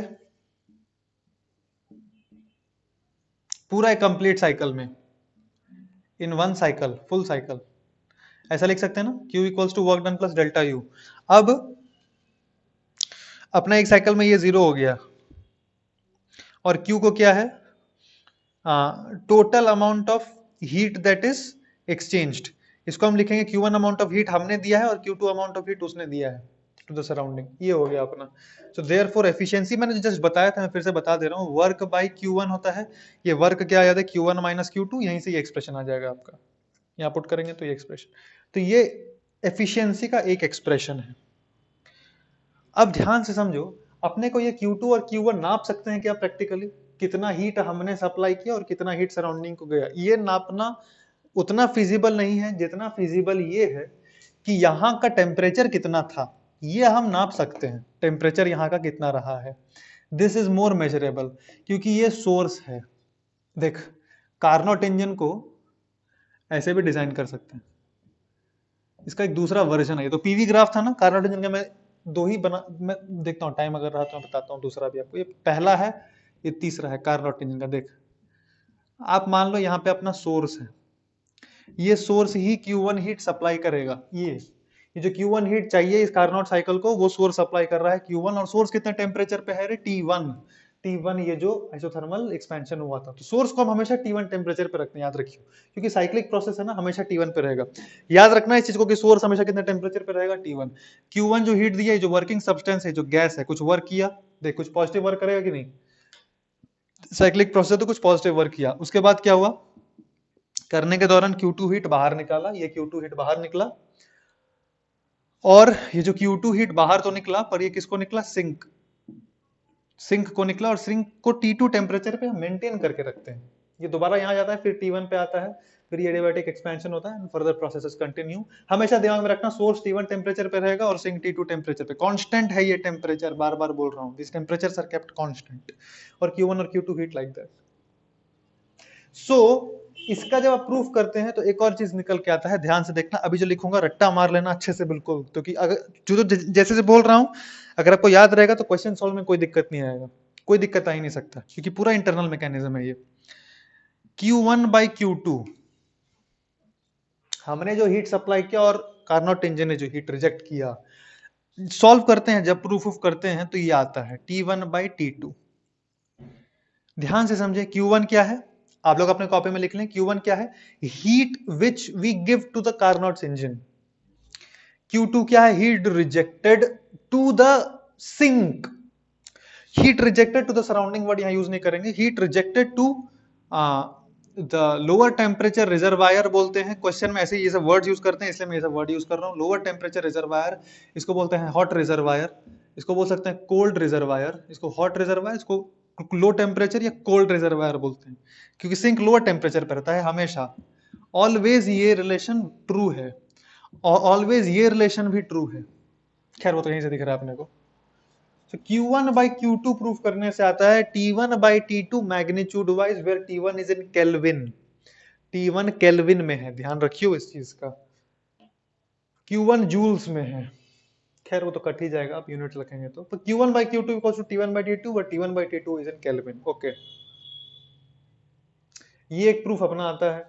वहां से अब मैं ये कह रहा था कि Q2 by Q1 अपने लिए फिजिकली मेजर करना इज डिफिकल्ट, पर हाँ चूंकि कार्नोट्स इंजन में सोर्स को कांस्टेंट T1 पे रखा जाता है और सिंक को कांस्टेंट T2 पे रखा जाता है, तो अपने को पता है कि T1 और T2 कितना है।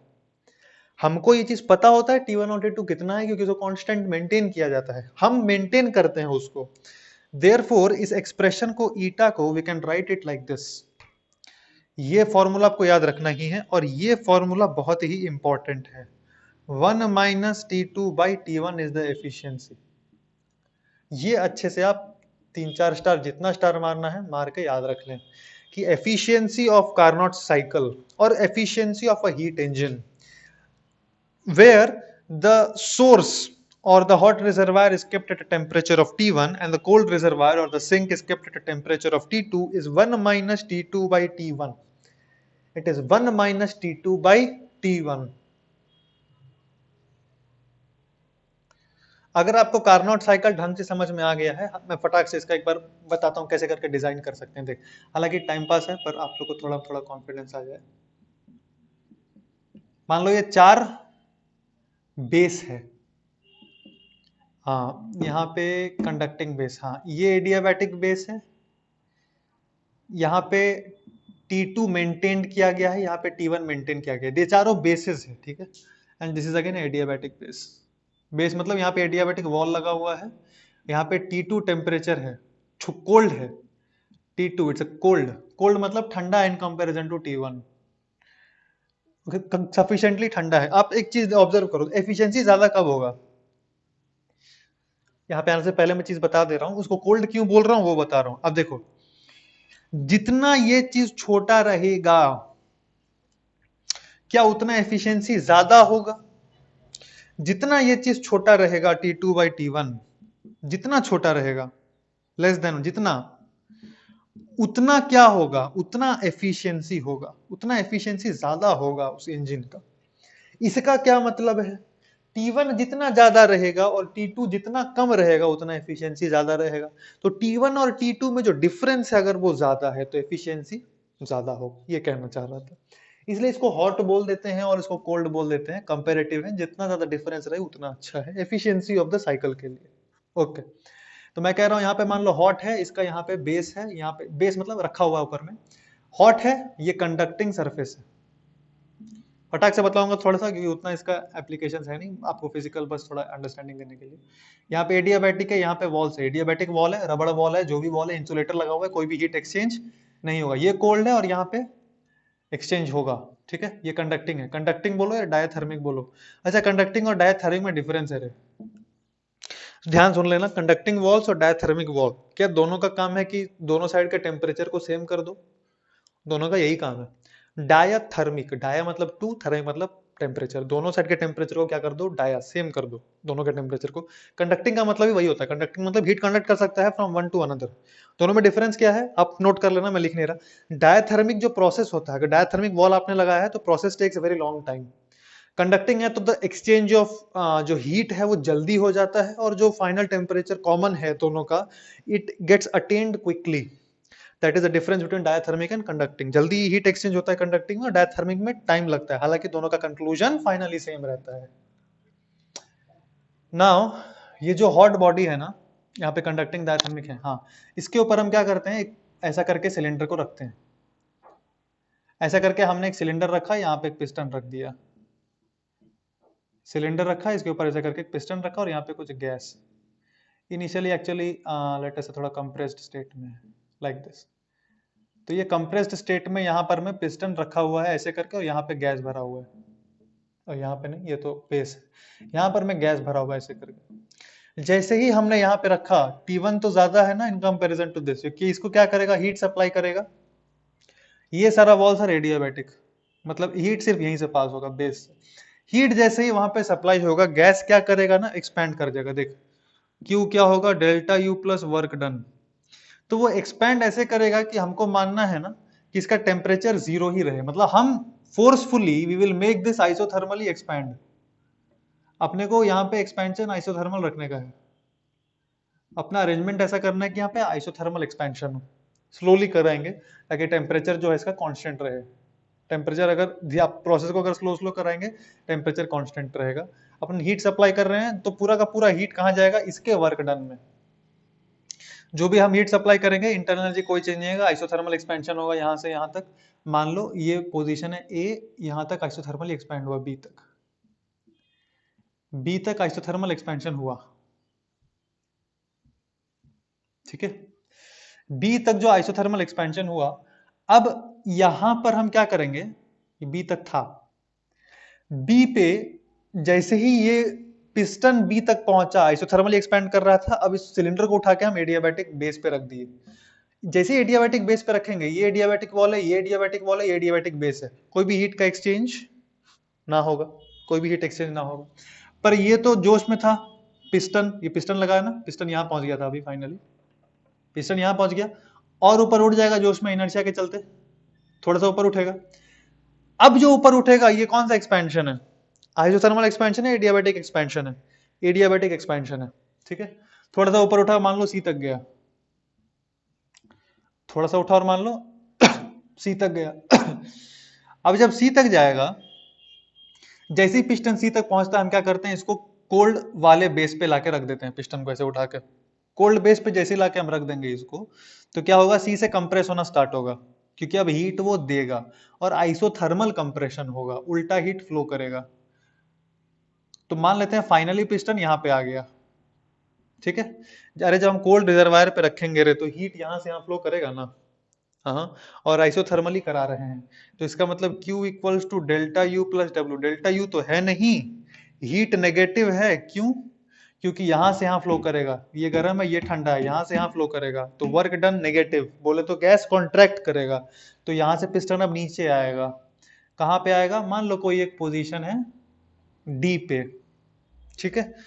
जैसे पिस्टन डी पे आया, ये इसके इसके करस्पॉन्डिंग है, देखते रहना, ए बी सी डी तो बता रहा हूं, डी पे जैसे ही आया, अब क्या करेंगे हम, इसको उठा के पिस्टन को फटाक से एडियाबैटिक वॉल पे रख देंगे। तो पिस्टन तो जोश में नीचे आ ही रहा था, इनर्शिया के चलते कहां तक आ जाएगा, एग्जैक्टली यहां तक, ए पे आ जाएगा पिस्टन वापस। और अब चूंकि ये फिर से एडियाबैटिक का कंडीशन पूरा हो चुका है, पिस्टन जैसे ही यहाँ पहुंचेगा ए पे, फटाक से इसको उठा के हम वापस हॉट रिजर्वायर पे रख देंगे, और अगर आप ध्यान से देखो, सेम साइक्लिक प्रोसेस फिर से रिपीट हो जाएगा, जाएगा और फिर नीचे आएगा, फिर जाएगा और नीचे आएगा। इस प्रोसेस का जो एफिशिएंसी है, ये फिजिकली मैंने दिखा, ऐसा कर सकते हैं, 1 माइनस T2/T1 होता है। हालांकि ऐसा कर हम नहीं पाते, ऐसा हम कर नहीं पाते, कार्नोट इंजन को डिजाइन नहीं कर सकते, प्रॉब्लम यही है। पर ये एक आइडियल मशीन है, जो हमको बताया गया, ऐसा अगर अगर ऐसा मशीन डिजाइन हुआ तो उसका एफिशिएंसी मैक्सिमम होगा। मैं जो स्टेटमेंट बोला, मैं एक बार ढंग से बता देता हूं मैं क्या बोला, ध्यान समझना। ये आइडियल मशीन तो है, इसका दो मतलब है। हालांकि एक बार रिवीजन करते हैं मैं क्या क्या बोला। सबसे पहला चीज मैं आपको कार्नोट इंजन के बारे में बोला, पहले आइसोथर्मल एक्सपेंशन, फिर एडियाबैटिक एक्सपेंशन, उसके बाद आइसोथर्मल कंप्रेशन, उसके बाद एडियाबैटिक कंप्रेशन। खैर प्रूफ ऑफ करेंगे आप तो एफिशिएंसी निकल के आएगा 1 माइनस Q2/Q1। Q2 क्या है रे, हीट रिजेक्टेड, और Q1 क्या है, heat which we have supplied, and Q2/Q1 equal to T2/T1, Q1/Q2 equal to T1/T2। Q1 Q2 clear है। T1 किसका टेम्परेचर है, सोर्स का, जहां से हीट सप्लाई हो रहा है, और T1 कांस्टेंट है। T2 क्या है, सिंक का टेम्परेचर, जिसको हीट रिजेक्ट हो जाता है, exhaust kind of a thing, you can understand.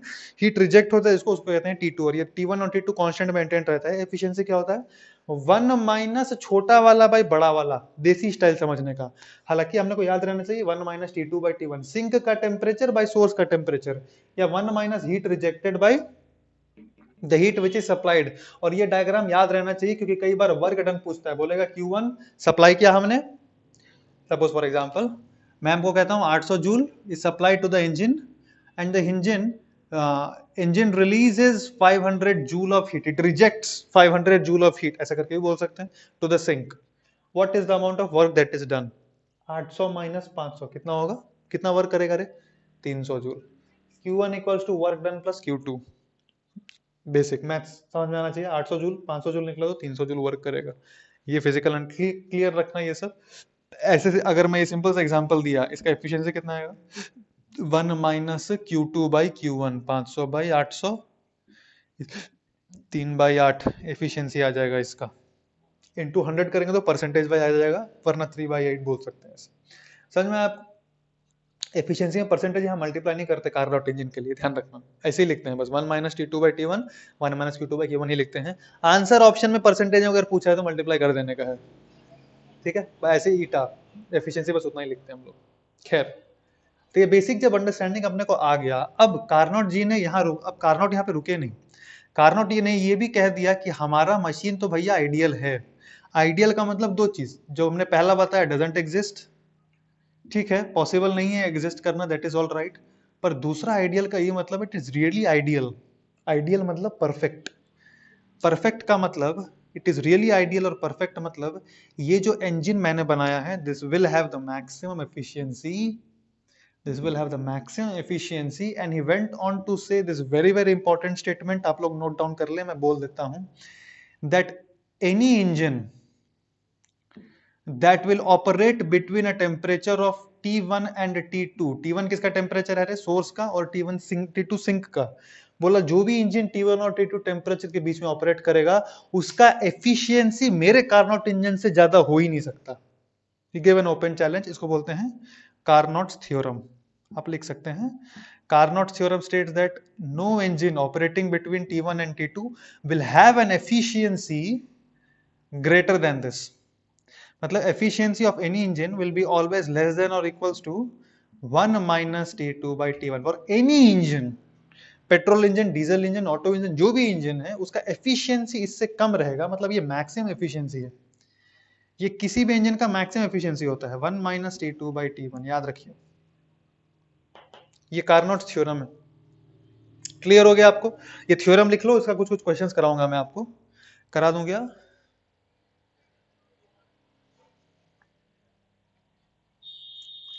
मैं एक ही साथ करा देता हूं न्यूमेरिकल, रुक जाओ.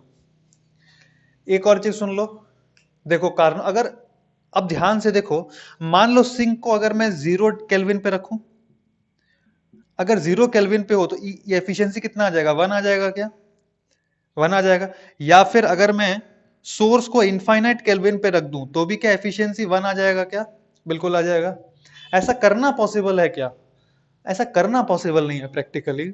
इसीलिए we can never design an engine that will have an efficiency of 1 और 100% एफिशिएंसी का इंजन हमारे लिए डिजाइन करना पॉसिबल नहीं है.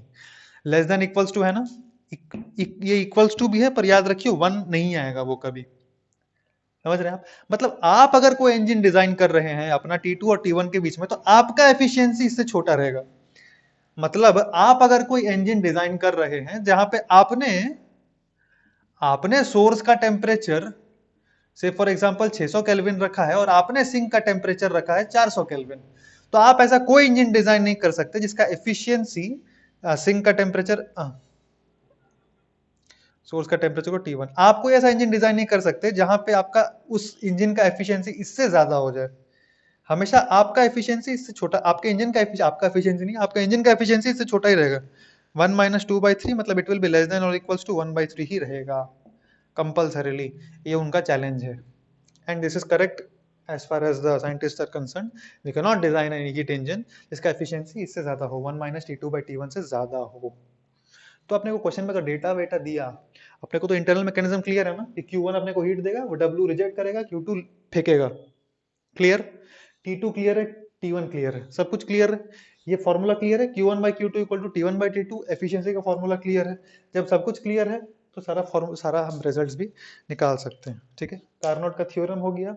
सेकंड लॉ ऑफ थर्मोडायनेमिक्स का यहाँ पे स्टेटमेंट आता है, ध्यान से सुनो. Second law of thermodynamics basically यही बोलता है कि वी कैन नॉट डिजाइन, मैं लिख नहीं रहा, मैं बस बता दे रहा हूँ. सेकंड लॉ ऑफ थर्मोडायनेमिक्स का पहला स्टेटमेंट ये है, कार्नोट नहीं दिया, ये कार्नोट अपना थ्योरम देके हट गया. No, Carnot is not there in the picture. I am telling the second law of thermodynamics. Second law of thermodynamics said that we cannot design a reversible or cyclic heat engine where we can only take heat from a body and convert all that heat into mechanical work with no loss of heat to the surroundings or to a body at a lower temperature. ये है second law of thermodynamics कि we cannot design a cyclic process or a cyclic mechanism or a heat engine such that हम सिर्फ heat लें और उसको पूरा का पूरा वर्क में कन्वर्ट कर दें, जैसे कि हमने देखा अभी एफिशिएंसी का एक लिमिट होता है जो हम नहीं कर सकते उसके बियॉन्ड। यही है सेकेंड लॉ ऑफ थर्मोडायनेमिक्स का पहला स्टेटमेंट जो मैंने कहा अभी, और इसको कहते हैं Kelvin Planck's statement for the second law of thermodynamics version 1। Version 1 मैंने आपको बताया Kelvin Planck statement version 1 for the second law of thermodynamics. 3 version आएगा, इससे पहला वर्जन था। कुछ कुछ सिंपल सा एग्जांपल हम कर लेते हैं इस पे। सपोज मैं आपको कहता हूं कि हमने हीट सप्लाई किया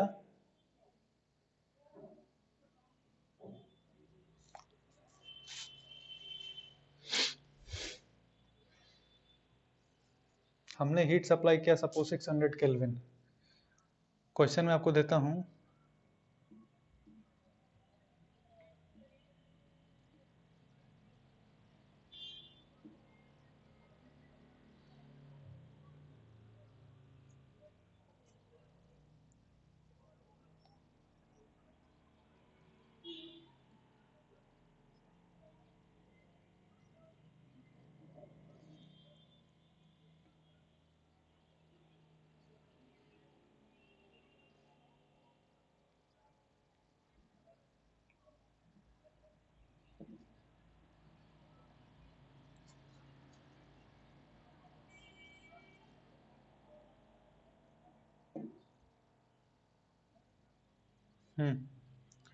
चलिए ट्राई करिए एक बार ये वाला।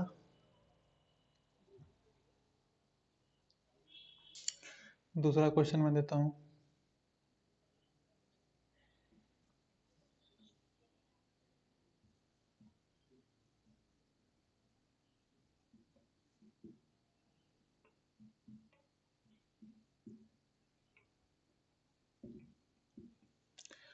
फ्रैक्शन में आएगा तो फ्रैक्शन में ही रहने देना, कोई दिक्कत नहीं है।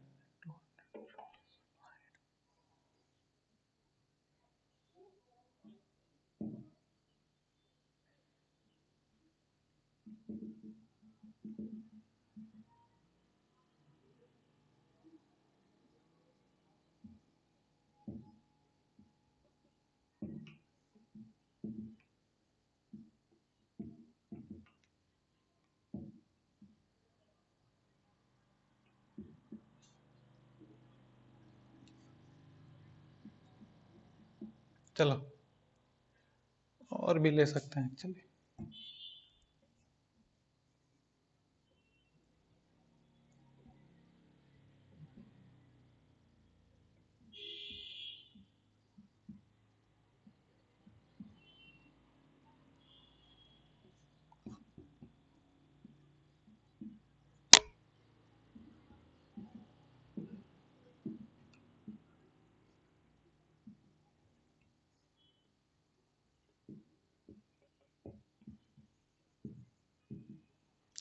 ऑल एट इक्वल एफिशिएंसीज, सारा का सारा जो इंजिन्स लगा हुआ है यहाँ पे T1 T2, ये एक इंजन है, ये एक कार्नोट इंजन है, ठीक है।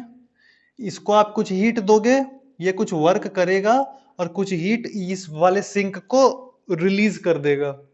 अब ध्यान सुनना, ये जो हीट यहां रिलीज करेगा ना, इस हीट को ये इनपुट मिलेगा, ये कुछ वर्क करेगा, ठीक है, और ये कुछ हीट सिंक S3 को T3 को रिलीज करेगा। ये कुछ हीट सिंक ये वाले सिंक को रिलीज करेगा। ये जो हीट रिलीज करेगा, ये T1 T2 जो रिलीज किया इसको, ये इस वाले कार्नोट इंजन के लिए इनपुट है। तो ये इनपुट लेगा, कुछ वर्क करेगा और कुछ रिलीज कर देगा। सॉरी, रिलीज करेगा मतलब यहां नहीं, to the sink T4। T1 को हमने हीट सप्लाई किया, कुछ वर्क किया, T2 को रिलीज किया सिंक को। तो ये कार्नोट इंजन के लिए ये इनपुट है। ये इनपुट लेगा, ये कुछ वर्क करेगा, T3 को फेंकेगा। जो T3 को फेंका तो थर्ड कार्नोट इंजन के लिए, ठीक है। तो टोटल कितने कार्नोट इंजन हैं? Engine 1, engine 2, engine 3, total 3 engine हैं। आपको क्वेश्चन में बोला है find T2 as a function of temperature 1 and temperature 4। या मेंशन क्या है? सारे के सारे Carnot engine are at equal efficiencies, और find T3 as a function of T1 and T4, as a function of T1 and T4। Series को बोलते हैं कार्नोट इंजन इन सीरीज। डराने के लिए वर्ड है बस, बाकी कुछ खास ट्राई कर सकते हैं आप। पूछा गया ये पिछले के पिछले साल। चलो देखो फटाफट, मिनिमम टेम्परेचर ऑफ सोर्स। अगर हम बात Q1 दिया हुआ है अपने को, वर्क डन दिया हुआ है, Q1 दिया हुआ है 600 जूल्स, वर्क डन है 350 जूल्स। जो हीट रिजेक्टेड होगा वो कितना हो जाएगा? 250 जूल्स। टेम्परेचर ऑफ सोर्स निकालना है, राइट? टेम्परेचर ऑफ सोर्स हालांकि आप ऐसे डायरेक्ट भी निकाल सकते हैं। कैसे? देखिए, Q1 by Q2 should be equal to temperature of the source by the temperature of the sink. Temperature of the sink कितना दिया हुआ है? 300 केल्विन। काटेंगे कूटेंगे अगर आप, 50 12 जा 55 जा 5 60 720 केल्विन आ रहा है टेम्परेचर ऑफ द सोर्स। अब ध्यान से देखो, यहाँ इनइक्वालिटी से कोई आया नहीं। एक बार ट्राई कर लेते हैं, आप लोग के सामने क्वेश्चन ट्राई कर रहे हैं। लेट अस यहाँ पे let us try to see how the inequality will come. So अगर Q1 और Q2 पता चल जाए अपने को, तो अपने को पता है कि जो एफिशिएंसी होने वाला है that has to be less than 1 minus Q2 by Q1। Efficiency तो इससे छोटा ही रहेगा ना, राइट? और एफिशिएंसी को हम ऐसे भी लिख सकते हैं, 1 माइनस T2 कितना है अपने को पता है, T2 कितना है? 300। 1 माइनस T2 बाई T1 ऐसे करके भी हम लिख सकते हैं। अगर आप ध्यान से देखो ये सब कट जाएगा और आएगा T1 इज ग्रेटर देन और इक्वल्स टू, खैर वही आ गया घुमा फिरा के, 300 इंटू 600 बाई 250। तो इनइक्वालिटी यहां से हम समझ सकते हैं। हमने जो सिस्टम डिजाइन किया उसका एफिशिएंसी इससे छोटा रहना चाहिए, ऐसे भी निकाल सकते हैं। तो ये 700 केल्विन प्रॉपरली आ रहा है, दिस इज द मिनिमम। इससे ज्यादा रहना चाहिए, ठीक है? इतना मिनिमम हमको रखना पड़ेगा सोर्स का टेम्परेचर, ठीक? This is how this question was to be solved. Inequality समझ में आ रहा है ना? यहां से आया था बेसिकली कि उसका एफिशिएंसी उससे बड़ा नहीं हो सकता, छोटा रहेगा। तो वहां से हमने T2 का कैलकुलेशन कर लिया, सॉरी T1 का कैलकुलेशन किया सोर्स का। अब हम बात करते हैं यहाँ पे work done is 200 joule when 500 joule is supplied, find efficiency. तो एफिशिएंसी हम बता सकते हैं डायरेक्ट, 1 माइनस कितना जूल ऑफ हीट रिजेक्ट हुआ होगा, 300 जूल देख रिजेक्ट हो गया है ना। देखो वर्क डन कितना है? 200। अगर हम इसका डायग्राम बनाऊं, थोड़ा सा डायग्राम में क्यों बना रहा हूं, इनिशियल स्टेज है देख, ये आपका सोर्स, ये हीट कितना सप्लाई कर रहा है, ये है वर्किंग सब्सटेंस, और ये है सिंक। देख अगर आप क्वेश्चन ध्यान से पढ़ो, 200 जूल तो वर्क डन कर रहा है, when 500 जूल इज सप्लाइड तो कितना हीट रिजेक्ट हो जाएगा? 300 joules, right? So efficiency is 1 minus what is rejected, this much. ऐसे एफिशिएंसी आप डायरेक्टली बता सकते हो। वर्क कितना हुआ? 200, और हीट कितना सप्लाई किया? 500। तो ये तो डायरेक्ट है ना? 2/5 that is whatever, let us keep 2/5 only। अगर परसेंटेज में पूछा तो into 100 कर देंगे, ऐसे नहीं पूछा तो स्टाइल बनाने की जरूरत नहीं। Second, temperature of hot reservoir if cold one is kept eight 400 kelvin. आराम से निकाल सकते हैं, देख Q1 by Q2 equals to T1 by T2 लगा लेंगे। Q1 कितना दिया हुआ है जो हमने हीट सप्लाई किया? 500। लॉस कितना का है रे? 300 का। This is equals to T1। T1 किसका है? हॉट रिजर्वायर का, उसी का टेम्परेचर चाहिए, और कोल्ड वाले का 400। ये और ये कट गया, 2000 by 3 kelvins is the temperature of the source, ठीक है? तो ये दो क्वेश्चन ऐसे सब सिंपल है, आपको बस बेसिक अंडरस्टैंडिंग आ जाना चाहिए इसका। Now let us discuss about the third question. Third question में आपको मेंशन किया है ना, सारे हीट इंजन का, सारे कार्नोट इंजन का एफिशिएंसी सेम है, ये मेंशन किया हुआ है क्वेश्चन में। जब सबका एफिशिएंसी सेम है रे, एफिशिएंसी तो सबका होता है 1 minus temperature of the sink by temperature of the source, यही होता है। पहले इंजन का अगर हम बात करेंगे, मतलब engine efficiency 1, efficiency of engine 2, right. इसका क्या मतलब है, 1 माइनस पहले वाले का एफिशिएंसी, पहला इंजन ये है, इसका एफिशिएंसी क्या है देख, 1 minus T2 by T1 should be equal to 1 minus second engine ये है, थर्ड इंजन ये है, ठीक है। तो सेकेंड इंजन का एफिशिएंसी कितना होगा, 1 माइनस T3 बाई T2, देख रहे हैं ये दोनों का एफिशिएंसी सेम है, तो ये उड़ गया, ये उड़ गया, तो ये पहला इक्वेशन अपना आया। उसी तरह से जब सेकंड इक्वेशन लिखेंगे तो क्या आएगा, T3 by T2 equals to T4 by T3, T4 by T3 है ना, सिंक का बाय सोर्स का, सिंक का बाय सोर्स का टेम्परेचर, वो लिखा मैंने। सेकंड इक्वेशन आ गया। तो पहला इक्वेशन पे अगर आप ध्यान देंगे तो ये क्या आ रहा है, यहां से निकल के आ रहा है T2 स्क्वायर, अपने को अब निकालना है, देख T2 as a function of 1 and 4, अब तो बेसिक मैथ्स है। T2 स्क्वायर क्या आ रहा है, T1 T3, और यहां से T3 स्क्वायर आ रहा है T2 T4। अपने को यहां से T3 उड़ाना है, तो हम क्या करते हैं, इसको स्क्वायर कर देते हैं, तो T2 का power 4 equals to T1, T3 square हो जाएगा ना, T1 स्क्वायर, और यहाँ पे दोनों साइड स्क्वायर किया मैंने, ठीक है। तो ये हो गया T1 square T3 square, T3 square यहाँ से सब्स्टिट्यूट करेंगे तो T2 T4, तो इसका मतलब T2 equals to T1 square T का पावर 4 का पावर 1/3, सीधा साधा सिंपल सा इक्वेशन है। बिल्कुल इसी तरह आप T3 भी निकाल सकते हैं कैलकुलेशन करके, ठीक है। सो ये प्रीवियस ईयर में पूछा गया है, आपको ये बस इसलिए बताया मैं कि क्वेश्चंस काफी आसान रहेंगे। कार्नोट सीरीज इन पैरेलल बोल के कुछ होता नहीं है, टेंशन मत लेना कि कोई नया टॉपिक है, कार्नोट सीरीज इन पैरेलल करके कुछ होता नहीं है। तो बेसिकली वही लॉजिक था यार, कि एक जो हीट रिजेक्ट कर रहा है वो दूसरा एक्सेप्ट कर ले रहा है। परमुटेशन कॉम्बिनेशन तो क्वेश्चन के कई सारे हो सकते हैं, पर एसेंशियली कॉन्सेप्ट अगर आपको समझ में आया तो आप सारा क्वेश्चन कर सकते हैं। So this was regarding Carnot's engine. Just let me check the time once. Okay. So this was Carnot engines. Now let us talk about refrigerators. चल, कार्नोट इंजन में हम हीट सप्लाई करते थे और वो कुछ वर्क कर देता था। अच्छा, आप एक बात बताओ, यहां पे क्या रखते थे हम, source eight a temperature of T1, यहां रहता था अपना वर्किंग सब्सटेंस जो कुछ वर्क करता था, और यहां रखा रहता था मेरा sink at a temperature of T2। Refrigerator क्या करता है, तुम्हारे घर में होगा, आप लोग के घर में रेफ्रिजरेटर होगा ना, वो क्या करता है, बॉडी को ठंडा कर देता है, ठीक है। बॉडी को जो ठंडा करता है, ये नेचुरल प्रोसेस है या नेचुरल प्रोसेस है कि गर्म बॉडी से ठंडा बॉडी में हीट फ्लो करता है, नेचुरल प्रोसेस है, गर्म बॉडी से ठंडा बॉडी में हीट फ्लो करेगा, ये हमारा क्या है, नेचुरल प्रोसेस है। किसी चीज को ठंडा करना उतना आसान नहीं, गर्म करना आसान है। आप कोई गर्म चीज टच करोगे गर्म हो जाता है, किसी चीज से हीट एक्सट्रैक्ट करना is not a natural process, उसके लिए हमको कुछ स्पेशल करना पड़ता है।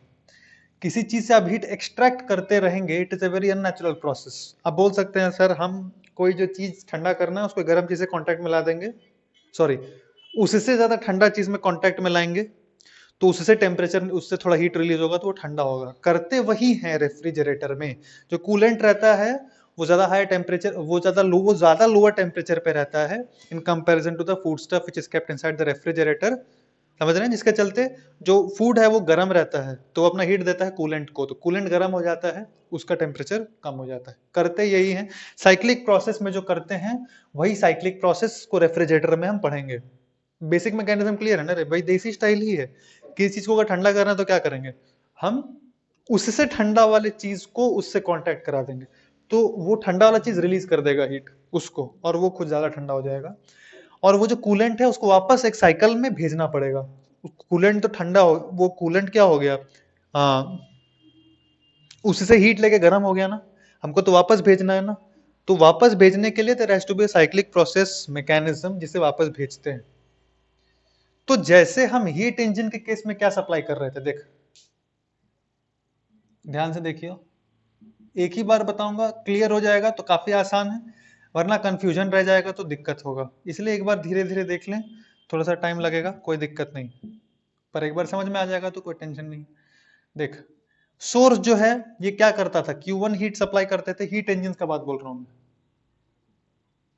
ये हीट इंजन का बात बोल रहा हूं। हम क्या करते थे, हम कुछ हीट देते थे तो कुछ वर्क करता था, अपने को यहाँ वर्क से मतलब है, गाड़ी चला रहे हैं, बाइक चला रहे हैं, या कार चला रहे हैं, एरोप्लेन चला रहे हैं, जो भी चला रहे हैं अपन, कुछ वर्क होता था और कुछ हीट रिजेक्ट होता था सराउंडिंग को, इसको this was the mechanism of heat engine.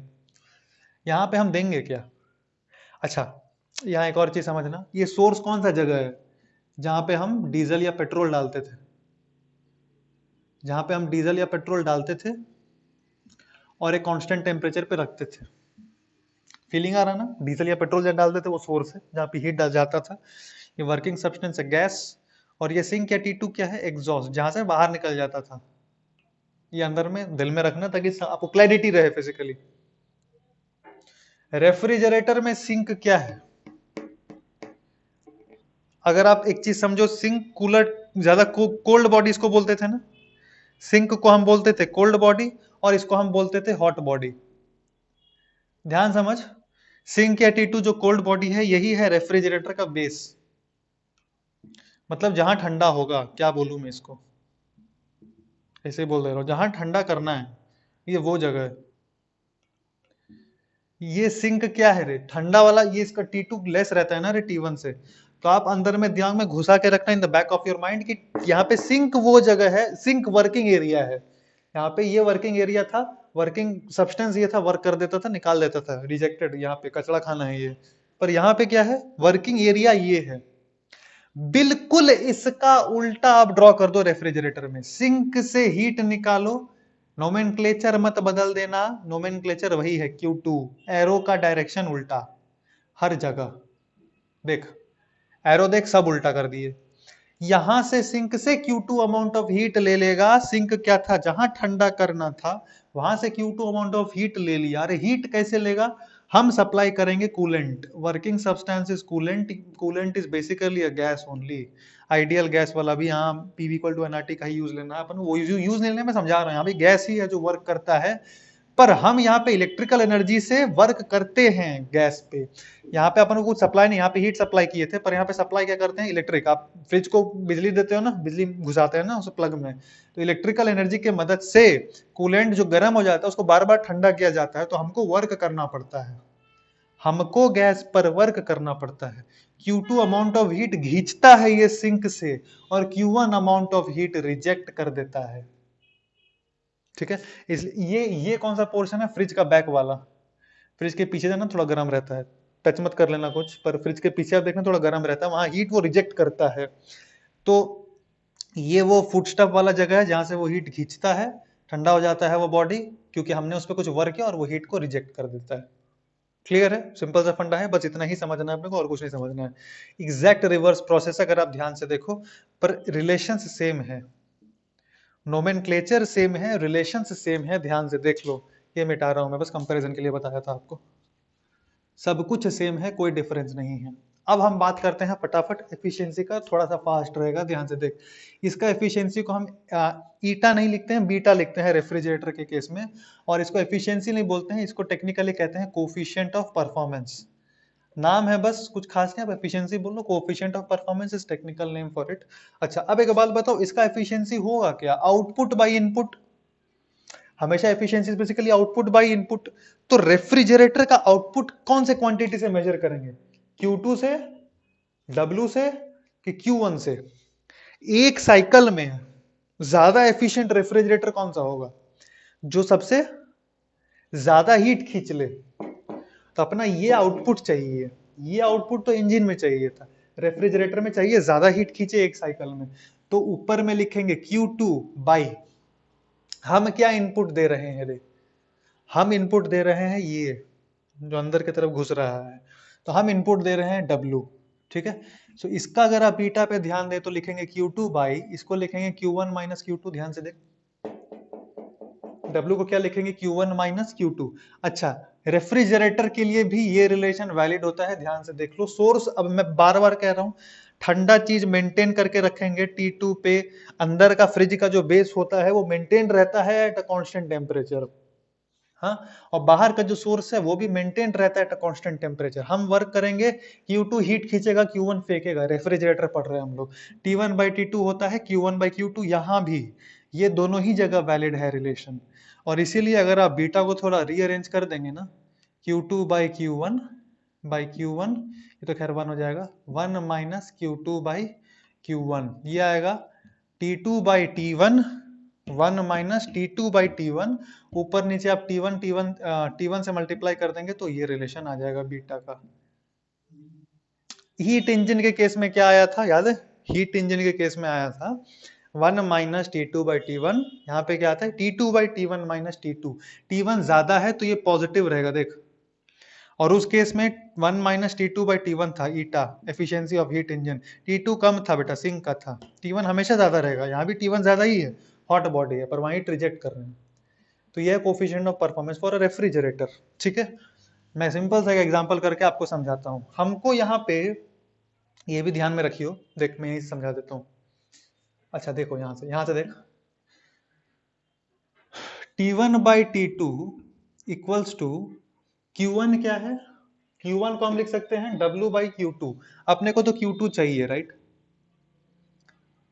W plus Q2 या बाई Q2। ठीक है, अपने को यहाँ पे क्या करना पड़ रहा है? वहां पे तो अपने को हीट देना रहता था ना, ध्यान समझो इस चीज को। वहां पे अपने को, मैं काम करता हूँ, पहले एक छोटा सा न्यूमेरिकल करा देता हूँ ताकि आप लोग को थोड़ा ये फॉर्मूला सेट हो। देख, मान लो मैं आपको कहूँ कि एक रेफ्रिजरेटर है जो ऑपरेट कर रहा है, जहां पे सिंक का जो टेम्परेचर है 200 केल्विन, कम हो गया क्या? सिंक का टेम्परेचर है 0 डिग्री सेंटीग्रेड और सराउंडिंग का टेम्परेचर है 27 डिग्री सेंटीग्रेड, घर घर के जैसा ही almost 27 degree centigrade. Find the beta of the, beta क्या होगा रे? बीटा बोले तो परफॉर्मेंस ऑफ द रेफ्रिजरेटर। क्या करेंगे बोल?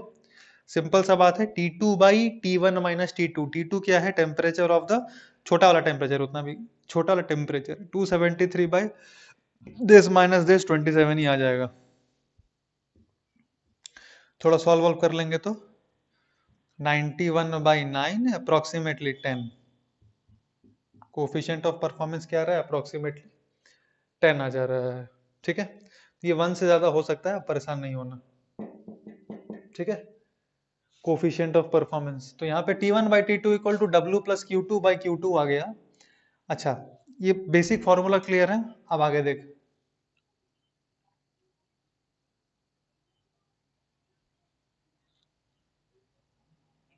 अच्छा एक बात बताओ, ठीक 1 से ज्यादा आ सकता है, ओके देख लूंगा मैं एक बार, मैं इसको एक बार कंफर्म करूंगा, 1 से ज्यादा आना चाहिए। T1/T2 इक्वल्स टू, खैर इतना आ रहा है यहाँ पे, वहां फोकस करते हैं वापस, कि T1/T2 बराबर Q1/Q2 था, तो मैंने Q1 को उस तरह से तोड़ा। अच्छा ध्यान से देखो, तो T1/T2 क्या रहा है? 1 प्लस W/Q2, राइट? रेफ्रिजरेटर में एक इंपॉर्टेंट चीज निकल के आएगा, उसको ध्यान से समझना। तो ये क्या आ रहा है अपना? T1/T2 इक्वल्स टू, Q1 को मैंने क्या लिखा? W plus Q2/Q2, that is 1 plus W/Q2। तो T1/T2, हाँ T1 ज्यादा है ना, सही है। यहाँ पे इसलिए गड़बड़ हो गया था क्या? नहीं ठीक ही तो है। ठीक, तो यहाँ पे क्या आया? T1/T2 minus 1 multiplied by Q2। T1 ज्यादा है, कंफ्यूज नहीं होना। T1 बार बार, पिछले केस इंजन के केस में भी T1 ज्यादा टेम्परेचर पे था और T2 लोअर टेम्परेचर पे था। फ्रिज के केस में भी T1 ही ज्यादा टेम्परेचर पे रहेगा, T2 कम ही टेम्परेचर पे रहेगा। Q1 वो हीट है जो एक्सचेंज कर रहा है विद द सोर्स, हाँ, और Q2 है जो सिंक के साथ एक्सचेंज हो रहा है। ऐसा भी समझ सकते हैं Q1 वो हीट है जो एक्सचेंज हो रहा है हॉट बॉडी के साथ, और Q2 जो एक्सचेंज हो रहा है कोल्ड बॉडी के साथ। ठीक है, बस नोमेनक्लेचर सेम है, डायरेक्शन उल्टा है इन द केस ऑफ रेफ्रिजरेटर, उस बाकी सिंपल। तो ये जो वर्क आया अपने को, ये Q2 क्या है? ध्यान समझो, ये चाहिए, इतना हमको हीट निकालना चाहिए। अब this is what I need basically, and that is T1 and T2 will be given to you in the question. Maintain, अगर T1 और T2 पे तो मेंटेन करना हमको, और अगर हमको Q2 हीट निकालना है तो मिनिमम इतना वर्क करना पड़ता है। इतना वर्क मिनिमम करना पड़ता है। क्वेश्चन में ऐसे ही पूछेगा आपको, what will be the minimum amount of work that needs to be done. Suppose मैं आपको यही क्वेश्चन दे दूं, एक टेम्परेचर, ये दो, एक रेफ्रिजरेटर है जिसका ये दो चीज मेंशन्ड है। सेकंड एग्जांपल आप कंसीडर कर सकते हैं इसको, एंड से for example I need to convert 10 gram water into ice. 10 gram of water to ice. Find the minimum work that needs to be done. Find the minimum work that needs to be done. ये तो एक चीज हो गया। Also heat rejected to source कितना होगा? Heat rejected to source या given to the hot body या heat given to the surroundings, सब एक ही बात है। प्रैक्टिकल वर्ड लग रहा है, सराउंडिंग प्रैक्टिकल वर्ड दिखाई पड़ेगा आपको क्वेश्चन में, इसलिए वो लिखा गया है। तो what is the heat that is rejected to the surroundings that you are supposed to tell. चलो एक बार ट्राई करो फटाक से, फिर देखना बोर्ड की तरफ। दो क्वेश्चन दिया है। पहला क्वेश्चन है what is the minimum amount of work that needs to be done, and secondly what amount of heat will be given to the surroundings, ये बताना है आपको। चलो फटाक से देखो। सबसे पहला क्वेश्चन क्या है, सिंक का टेम्परेचर दिया हुआ है, सराउंडिंग का टेम्परेचर दिया हुआ है, बोला है 10 ग्राम ऑफ वाटर को आइस बनाना है। Minimum work that needs to be done. देख, अगर सपोज मैं ऐसे सॉल्व कर रहा हूँ कि अपने को कोई भी फॉर्मूला याद ही नहीं है, मेरे को ये फॉर्मूला याद नहीं है, वर्क मिनिमम अपने को याद जनरली नहीं रहता है, टू बी ऑनेस्ट। वो फॉर्मूला आपको याद नहीं रहेगा, आपको वो एक तो आपको एक ही फॉर्मूला याद रहेगा, Q1 by Q2 equal to T1 by T2 in the case of refrigerator. दूसरा एफिशिएंसी का फॉर्मूला याद रखना कि Q2 by the work done, ये एफिशिएंसी होगा। सही बोल रहा हूँ ना मैं? सॉरी आउटपुट जो आया, हाँ Q2 by W, क्या Q2 by W, आपको ये याद रखना है। एफिशिएंसी देखो, सिर्फ रेफ्रिजरेटर का फॉर्मूला याद रखना है, और दूसरा Q1 by Q2 equal to T1 by T2, दो चीज याद रखना है मेनली। ये याद नहीं भी रखें तो हो जाएगा सॉल्व। कैसे देखते हैं हम लोग साथ में मिलकर, साथ में मिलकर अकेले करना है। इधर देख, 10 ग्राम ऑफ पानी को ऐसे बनाना है, तो मेरे को चाहिए कितना हीट, चाहिए जो हीट उसको Q2 बोलते हैं, क्योंकि नीचे से खींचेंगे। कितना चाहिए? 10 ग्राम बोले तो, और of course 10 gram of water to ice at 0 degree Celsius, कुछ मेंशन नहीं किया, 0 degree. 10 gram of water at 0 degree Celsius to ice at 0 degree Celsius, ठीक। अपने को Q2 कितना चाहिए? 800 कैलोरी चाहिए, ठीक है, ओके। और अपने को एक चीज तो ऐसे ही पता पड़ रहा है, Q1 by Q2 equals to T1 by T2 होता है। क्वेश्चन में क्या बोला रे? Find the minimum work done. अच्छा ठीक है, तो अपन Q2 तो यहां से निकाल लेंगे। देख, Q1 निकाल सकते हैं, Q1 बाई जो हीट रिजेक्ट करेगा ये कितना है? 800। This is equals to T1। T1 किसका टेम्परेचर है? हॉट बॉडी का। हॉट बॉडी कितना पे है? 273 प्लस 27 300 बाई, केल्विन में दे देना था यार, झमेला हो गया। 270 उसको केल्विन में दे देता तो ठीक रहता। खैर ये 273 आया अपना, यहाँ से Q1 कितना आया? 800 into 300 by 273, this is Q1। इतना जूल्स। ये किसका है? ये कौन सा हीट है जो सराउंडिंग को वो दे रहा है। खैर अपने को चाहिए वर्क डन मिनिमम कितना, कितना मिनिमम वर्क डन करना पड़ेगा अपने को। तो कितना मिनिमम वर्क डन करना पड़ेगा अपने को? Q1 minus Q2। याद है वो डायग्राम? याद रखियो, बार बार कह रहा हूँ, वो डायग्राम आपको याद रहना चाहिए। ये मैं W देता हूं तो ये Q1 फेंकाता है इधर, और Q1 खींच लेता है इस बॉडी से, वो Q2 खींच लेता है इस बॉडी से, है ना। तो Q2 plus W should be equal to Q1। So W is Q1 minus Q2। Q1 कितना निकाले? अभी अभी निकाले, माइनस Q2। Q2 कितना था? 800। अब 800 कॉमन ले सकते हैं, और यहाँ पे आएगा 300 by 273 minus 801। So this is 800 into 27 by 273।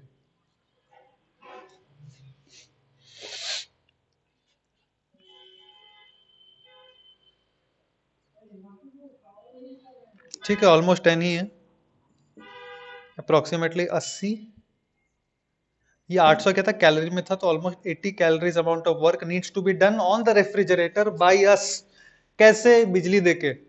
उतना बिजली खर्चा होगा, जितना आपको ठंडा करना है उतना बिजली खर्चा होता है। हम पैसा इसका भरते हैं कितना वर्क डन कर रहे हैं उसका, हम पैसा इसका नहीं भरते कितना हीट खींचना है, हमको उससे मतलब नहीं, हमको पैसा इसका भरते हैं कितना वर्क लग रहा है बिजली के फॉर्म में। खैर, तो ऐसे करके निकालना है। दूसरा क्या पूछा? Heat rejected to the surrounding Q1, वो तो निकाल ही चुके हैं। इतना हीट ऑफ जूल नहीं, सॉरी कैलोरी, इतना amount of heat is rejected to the surrounding. तो this was the basic funda of refrigerator. Refrigerator में फिर से क्या क्या सीखे?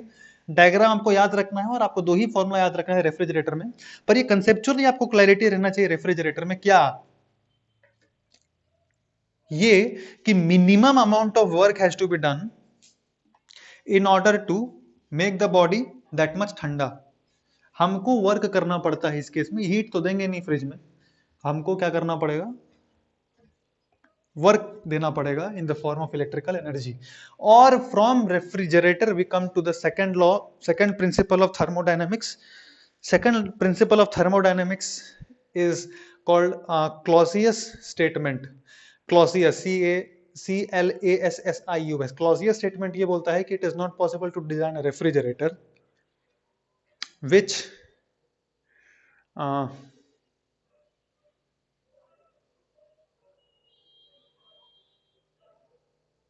हाँ, it is not possible to design a refrigerator which will just take heat from a cold body and give it to a hot body। ठीक है, आप किसी कोल्ड बॉडी से हीट निकाल करके, ये Clausius statement of second law of thermodynamics है, आपको सारा स्टेटमेंट लिखना है, याद रखना बस। केल्विन प्लैंक स्टेटमेंट बोल दिया ना कार्नोट इंजन केस में। क्लॉजियस स्टेटमेंट क्या बोलता है, कोल्ड बॉडी से आप हीट निकाल के हॉट बॉडी को नहीं दे सकते। हम रेफ्रिजरेटर में वही तो कर रहे थे, सिंक जो कोल्ड को जो ज्यादा ठंडा था, लोअर टेम्परेचर पे था ना सिंक, वहां से हीट निकाल क्या कर रहे थे हम, सोर्स में डाल दे रहे थे, ज्यादा ज्यादा हायर टेम्परेचर पे था। ऐसे कैसे कर पा रहे थे कि आप एक लोअर टेम्परेचर के बॉडी से भी हीट निकाल के हायर टेम्परेचर के बॉडी पे दे दो। अरे हायर से लोअर जाता है, लोअर से हायर थोड़ी जाता है। पर वो कर रहे थे, क्यों कर रहे थे, अपने को कुछ वर्क करना पड़ रहा था उसके लिए जबरदस्ती। तो भाई क्लॉसियस स्टेटमेंट ये बोलता है, सेकंड लॉ ऑफ थर्मोडायनेमिक्स का है कि you cannot design any machine or a refrigerator cyclic process in which heat can be given from a cold body to a hot body। Simple statement. पर कैसे कर पा रहे हैं, क्योंकि हम एक वर्क का इंटरफेरेंस कर रहे हैं अपने में। But this is essential the Clausius statement, you can not design a refrigerator which can simply only take heat from a cold body and reject it to a hot body। Natural statement है, but this is the second law of thermodynamics. ठीक है, Clausius statement of the, or Clausius version of the second law of thermodynamics। So now two things we have completed, पहला Carnot engine in details and second is refrigerator in details। तीसरा चीज ध्यान से देख, ये ending ceremony है thermodynamics का, sorry मतलब इसके बाद हीट ट्रांसफर स्टार्ट होगा। एंट्रोपी, एंट्रोपी क्या है, कोई भी अगर सिस्टम रहता है इसके अंदर मॉलिक्यूल्स है ना, so entropy first of all understand, अपना जो कोई भी एक थर्मोडायनेमिक स्टेट होता है इसका क्या क्या पैरामीटर्स रहता है, प्रेशर, वॉल्यूम, टेम्परेचर, ये तीन स्टेट कहते हैं थर्मोडायनामिक स्टेट्स। कोई भी अगर गैस इक्विलिब्रियम में है तो ये तीन स्टेट उसमें रहेंगे, उसका कुछ प्रेशर रहेगा, कुछ वॉल्यूम रहेगा, कुछ टेम्परेचर रहेगा। साथ ही साथ एक और थर्मोडायनामिक प्रॉपर्टी होता है, या बोल सकते हैं थर्मोडायनामिक स्टेट होता है, जिसको हम कहते हैं एंट्रोपी। ये भी एक होता है पीवीटी और एक एंट्रोपी, चार चीज होता है। एंट्रोपी क्या होता है, basically it is associated with the randomness within gas और विद इन सिस्टम बोलते हैं, सुनने में अच्छा लग रहा है। Randomness within the system is basically defined by entropy. मतलब कोई अगर चीज है जहां पे थिंग्स आर मोर अरेंज्ड और things are more ordered, then in that case we'll say कि एंट्रोपी इज लेस, ज्यादा ऑर्डर्ड है, ज्यादा सॉरी ज्यादा केओटिक अगर है, ज्यादा रैंडमनेस अगर है तो वहां पे एंट्रोपी ज्यादा है। जैसे गैस को अगर आप लिक्विफाई कर दो, वाटर बन जाएगा ना, तो उसका एंट्रोपी घट जाता है। और अगर गैस लिक्विड को वेपोराइज कर दो तो वेपर बनता है, उसका एंट्रोपी बढ़ जाता है, क्योंकि गैसेस में ज्यादा काइनेटिक एनर्जी आते हैं, ज्यादा रैंडमनेस आ जाता है। So entropy is associated with randomness of a system. Now please try to understand this, that पहला चीज कि एंट्रोपी अगर मतलब entropy of an isolated system will never decrease। entropy of an isolated system will never decrease। it is not possible to decrease entropy once you have created for an isolated system। अगर gas molecule ज्यादा chaotic हो चुके हैं तो आप उसको, उस system को आइसोलेट करके ऐसा कोई प्रोसेस नहीं कर सकते जिससे उसका एंट्रोपी कम हो जाए। आइसोलेटेड केस में वो बोल रहा हूँ, जैसे फॉर एग्जांपल वो जो इस क्लास को, लेक्चर को स्टार्ट करने टाइम मैंने जो एग्जांपल आपको दिया था, आप एडियाबैटिक वॉल्स लो, उसके अंदर एक पानी ले लो जिसका 10 ग्राम को आपको आइस बनाना है यूजिंग दैट 50 ग्राम ओनली, तो ये एंट्रोपी के ऑपोजिट चले जाएगा, क्योंकि वहां पे रैंडमनेस ज्यादा है लिक्विड में। आप अगर उसको सॉलिडिफाई करोगे तो एंट्रोपी घट जाएगा, पर एक आइसोलेटेड सिस्टम में ये प्रोसेस करना पॉसिबल नहीं है, यही बोल रहे हैं। एक आइसोलेटेड सिस्टम ऐसा नहीं कर सकता। आप एक्सटर्नल कुछ छेड़खानी करके कर दें वो अलग बात है, पर एक आइसोलेटेड सिस्टम में कभी भी system will not behave in a way that it will want to be ordered, it will always want to get more chaotic. Therefore, you can make a system more chaotic, but you can never destroy entropy or minimize entropy of an isolated system. ऐसा कर पाना possible नहीं। खैर ये तो basic theoretical बातें हैं। अपने को एब्सोल्यूट एंट्रोपी किसी एक सिस्टम से मतलब नहीं होता। अपने को मतलब नहीं होता कि अभी कितना डिसअरेंज्ड है कोई एक पर्टिकुलर थर्मोडायनेमिक सिस्टम। हमको मतलब इस चीज से होता है कि अगर हमने टेम्परेचर चेंज कर दिया तो कितना है उसमें एंट्रोपी का चेंज आ गया। चेंज इन एंट्रोपी से हमको मतलब होता है, एब्सोल्यूट एंट्रोपी से मतलब नहीं होता। So the change in entropy का फॉर्मूला होता है, ध्यान से देखना, याद रहना है आपको, याद रहना है कि जो ये एंट्रोपी को हम एस से डिनोट करते हैं, ठीक है। तो एंट्रोपी का जो चेंज इन एंट्रोपी का जो फॉर्मूला होता है वो होता है the heat which is supplied by the temperature, heat that is supplied by the temperature. अच्छा अब एक चीज ध्यान से देखो, अगर हम हीट सप्लाई करेंगे तो टेम्परेचर तो चेंज होगा कि नहीं होगा रे? हीट सप्लाई करेंगे तो टेम्परेचर चेंज होगा कि नहीं होगा? हो सकता है, नहीं भी हो सकता है। रेडियाबैटिक प्रोसेस है तो सॉरी आइसोथर्मल प्रोसेस है, आप हीट सप्लाई करो तो टेम्परेचर कांस्टेंट रहेगा, but in general temperature change होता है। So therefore another formula for the entropy is, अगर टेम्परेचर ऐसे करके भी लिख सकते हैं आप, डेल्टा क्यू को जो हीट सप्लाई करते हैं वो क्या होता है? एम एच डेल्टा थीटा, या dt बोल सकते हैं उसको, ये टेम्परेचर है, ये है heat supply to the system, और ये T है टेम्परेचर ऑफ द सिस्टम। पर प्रॉब्लम क्या है, जब जनरली आप हीट सप्लाई करते हो टेम्परेचर तो वेरी कर जाएगा, नहीं अगर वेरी करेगा तो ये फॉर्मूला लगेगा, पहले ही बता दे रहा हूं। अगर वेरी नहीं किया टेम्परेचर तो ये formula delta Q by T. और अगर किसी सिस्टम में आपने हीट दी और अगर उसका टेम्परेचर बढ़ जा रहा है तो डेल्टा क्यू के M H D T, basic style से। अब एक्चुअली डी क्यू का जो फॉर्मूला एप्लीकेबल है वो वहां पे लगाना है, मैंने फॉर्मूला बता दिया आपको कि डेल्टा एस ऐसे करके del Q by T is the formula. अलग अलग सिचुएशन में you can have different different things. अगर टेम्परेचर वेरी नहीं कर रहा use this formula, temperature delta Q के साथ वेरी कर गया तो आप ऐसे लिख सकते हैं। आप पानी को अगर हीट कीजिए, let us take an example, आप 1 kg पानी लो और उसको हीट करो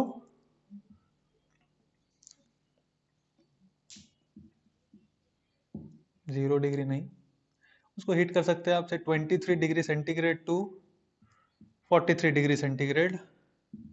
find the change in entropy, find the change in entropy. So change in entropy क्या होगा? जब हम हीट करेंगे तो डेल्टा क्यू बाई टी, आप ध्यान से देखो टेम्परेचर तो चेंज हो जाएगा ना, अब टेम्परेचर चेंज हो ही रहा है, तो डेल्टा क्यू बाई टी। अब डेल्टा क्यू कितना लगेगा उसको हीट करने में अपने को पता है, एम एच डेल्टा थीटा इतना लगेगा, राइट। पर डेल्टा थीटा नहीं लिख सकते, अपने को छोटू चेंज बाई ये टी लिखना पड़ जाएगा और इंटीग्रेट करना पड़ेगा temperature D T by T. कहाँ से कहाँ टेम्परेचर, कहाँ से कहाँ? 23 से 43 डिग्री सेंटीग्रेड। 23 से 43 तो फिलहाल हम खैर रहने देते हैं, अपने को तो चेंज से मतलब है।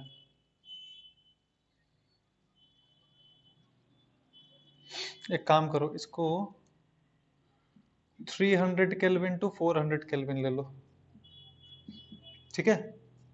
फाइंड द, मैं एक बार कंफर्म करता हूँ डिग्री सेल्सियस में कैसे करके करना है, हालांकि चेंज करना है मोस्टली, क्योंकि ये सारा नोमेनक्लेचर है, डिग्री सेल्सियस में नहीं ही रहना चाहिए मोस्टली, और वो डेटा भी गंदा था, देयरफॉर डेटा घटिया आंसर आ जाएगा अपना। Delta Q by T, M H D T by T यहाँ पे आ रहा है, एक किलो का है। अच्छा ध्यान से देना, डेल्टा एस क्या आएगा, 1 किलो को बाहर निकालेंगे, स्पेसिफिक हीट कैपेसिटी को बाहर निकालेंगे, बेटा केजी में लिखा हुआ है। केजी में अगर लिखा है तो आप या तो ग्राम में चेंज करके कैलोरी में लिख लो, तो कैलोरी में नहीं लिखते हैं हम, उसको ऐसा यूनिट में रहने देते हैं। याद रखना ऐसा यूनिट्स में रखने, एक्चुअली ऑप्शंस पे डिपेंड करता है, but will keep it in ऐसा यूनिट। 4200 जूल पर केजी पर केल्विन होता है। जैसे एम एस बाहर आ गया, और integral of D T by T क्या लिखेंगे, लॉन, लेट अस से फाइनल, लेट अस से इनिशियल। सो लॉन लॉन, ये डी टी बाई टी का इंटीग्रेशन क्या होगा, लॉन टी। लॉन टी बोले तो ये T lawn T F minus lawn T I हो जाएगा, ये दो, that is lawn T F by T I, that is 4200। Final कितना है, 4/3। This is the change in the entropy, ऐसे करके। So this was the kahani of entropy. Some more questions and more numericals and more clarity will be given in the live class, but this was the basic concept. Please try to understand कि important है refrigerator, heat engines और जो entropy, entropy उतना questions नहीं पूछता है to be honest, but हाँ कुछ छूट ना जाए, कुछ बाकी बाद में अपना ऐसा ना लगे कि कुछ छूट गया है, therefore properly I tried my best to cover. But जो हीट इंजन है और जो रेफ्रिजरेटर है, these two things are very very important. Carnot engine, these two three things whatever we have learned in this section is very important. So we have completed our thermodynamic section, and in the next class we'll start with heat transfer. Okay, thank you very much.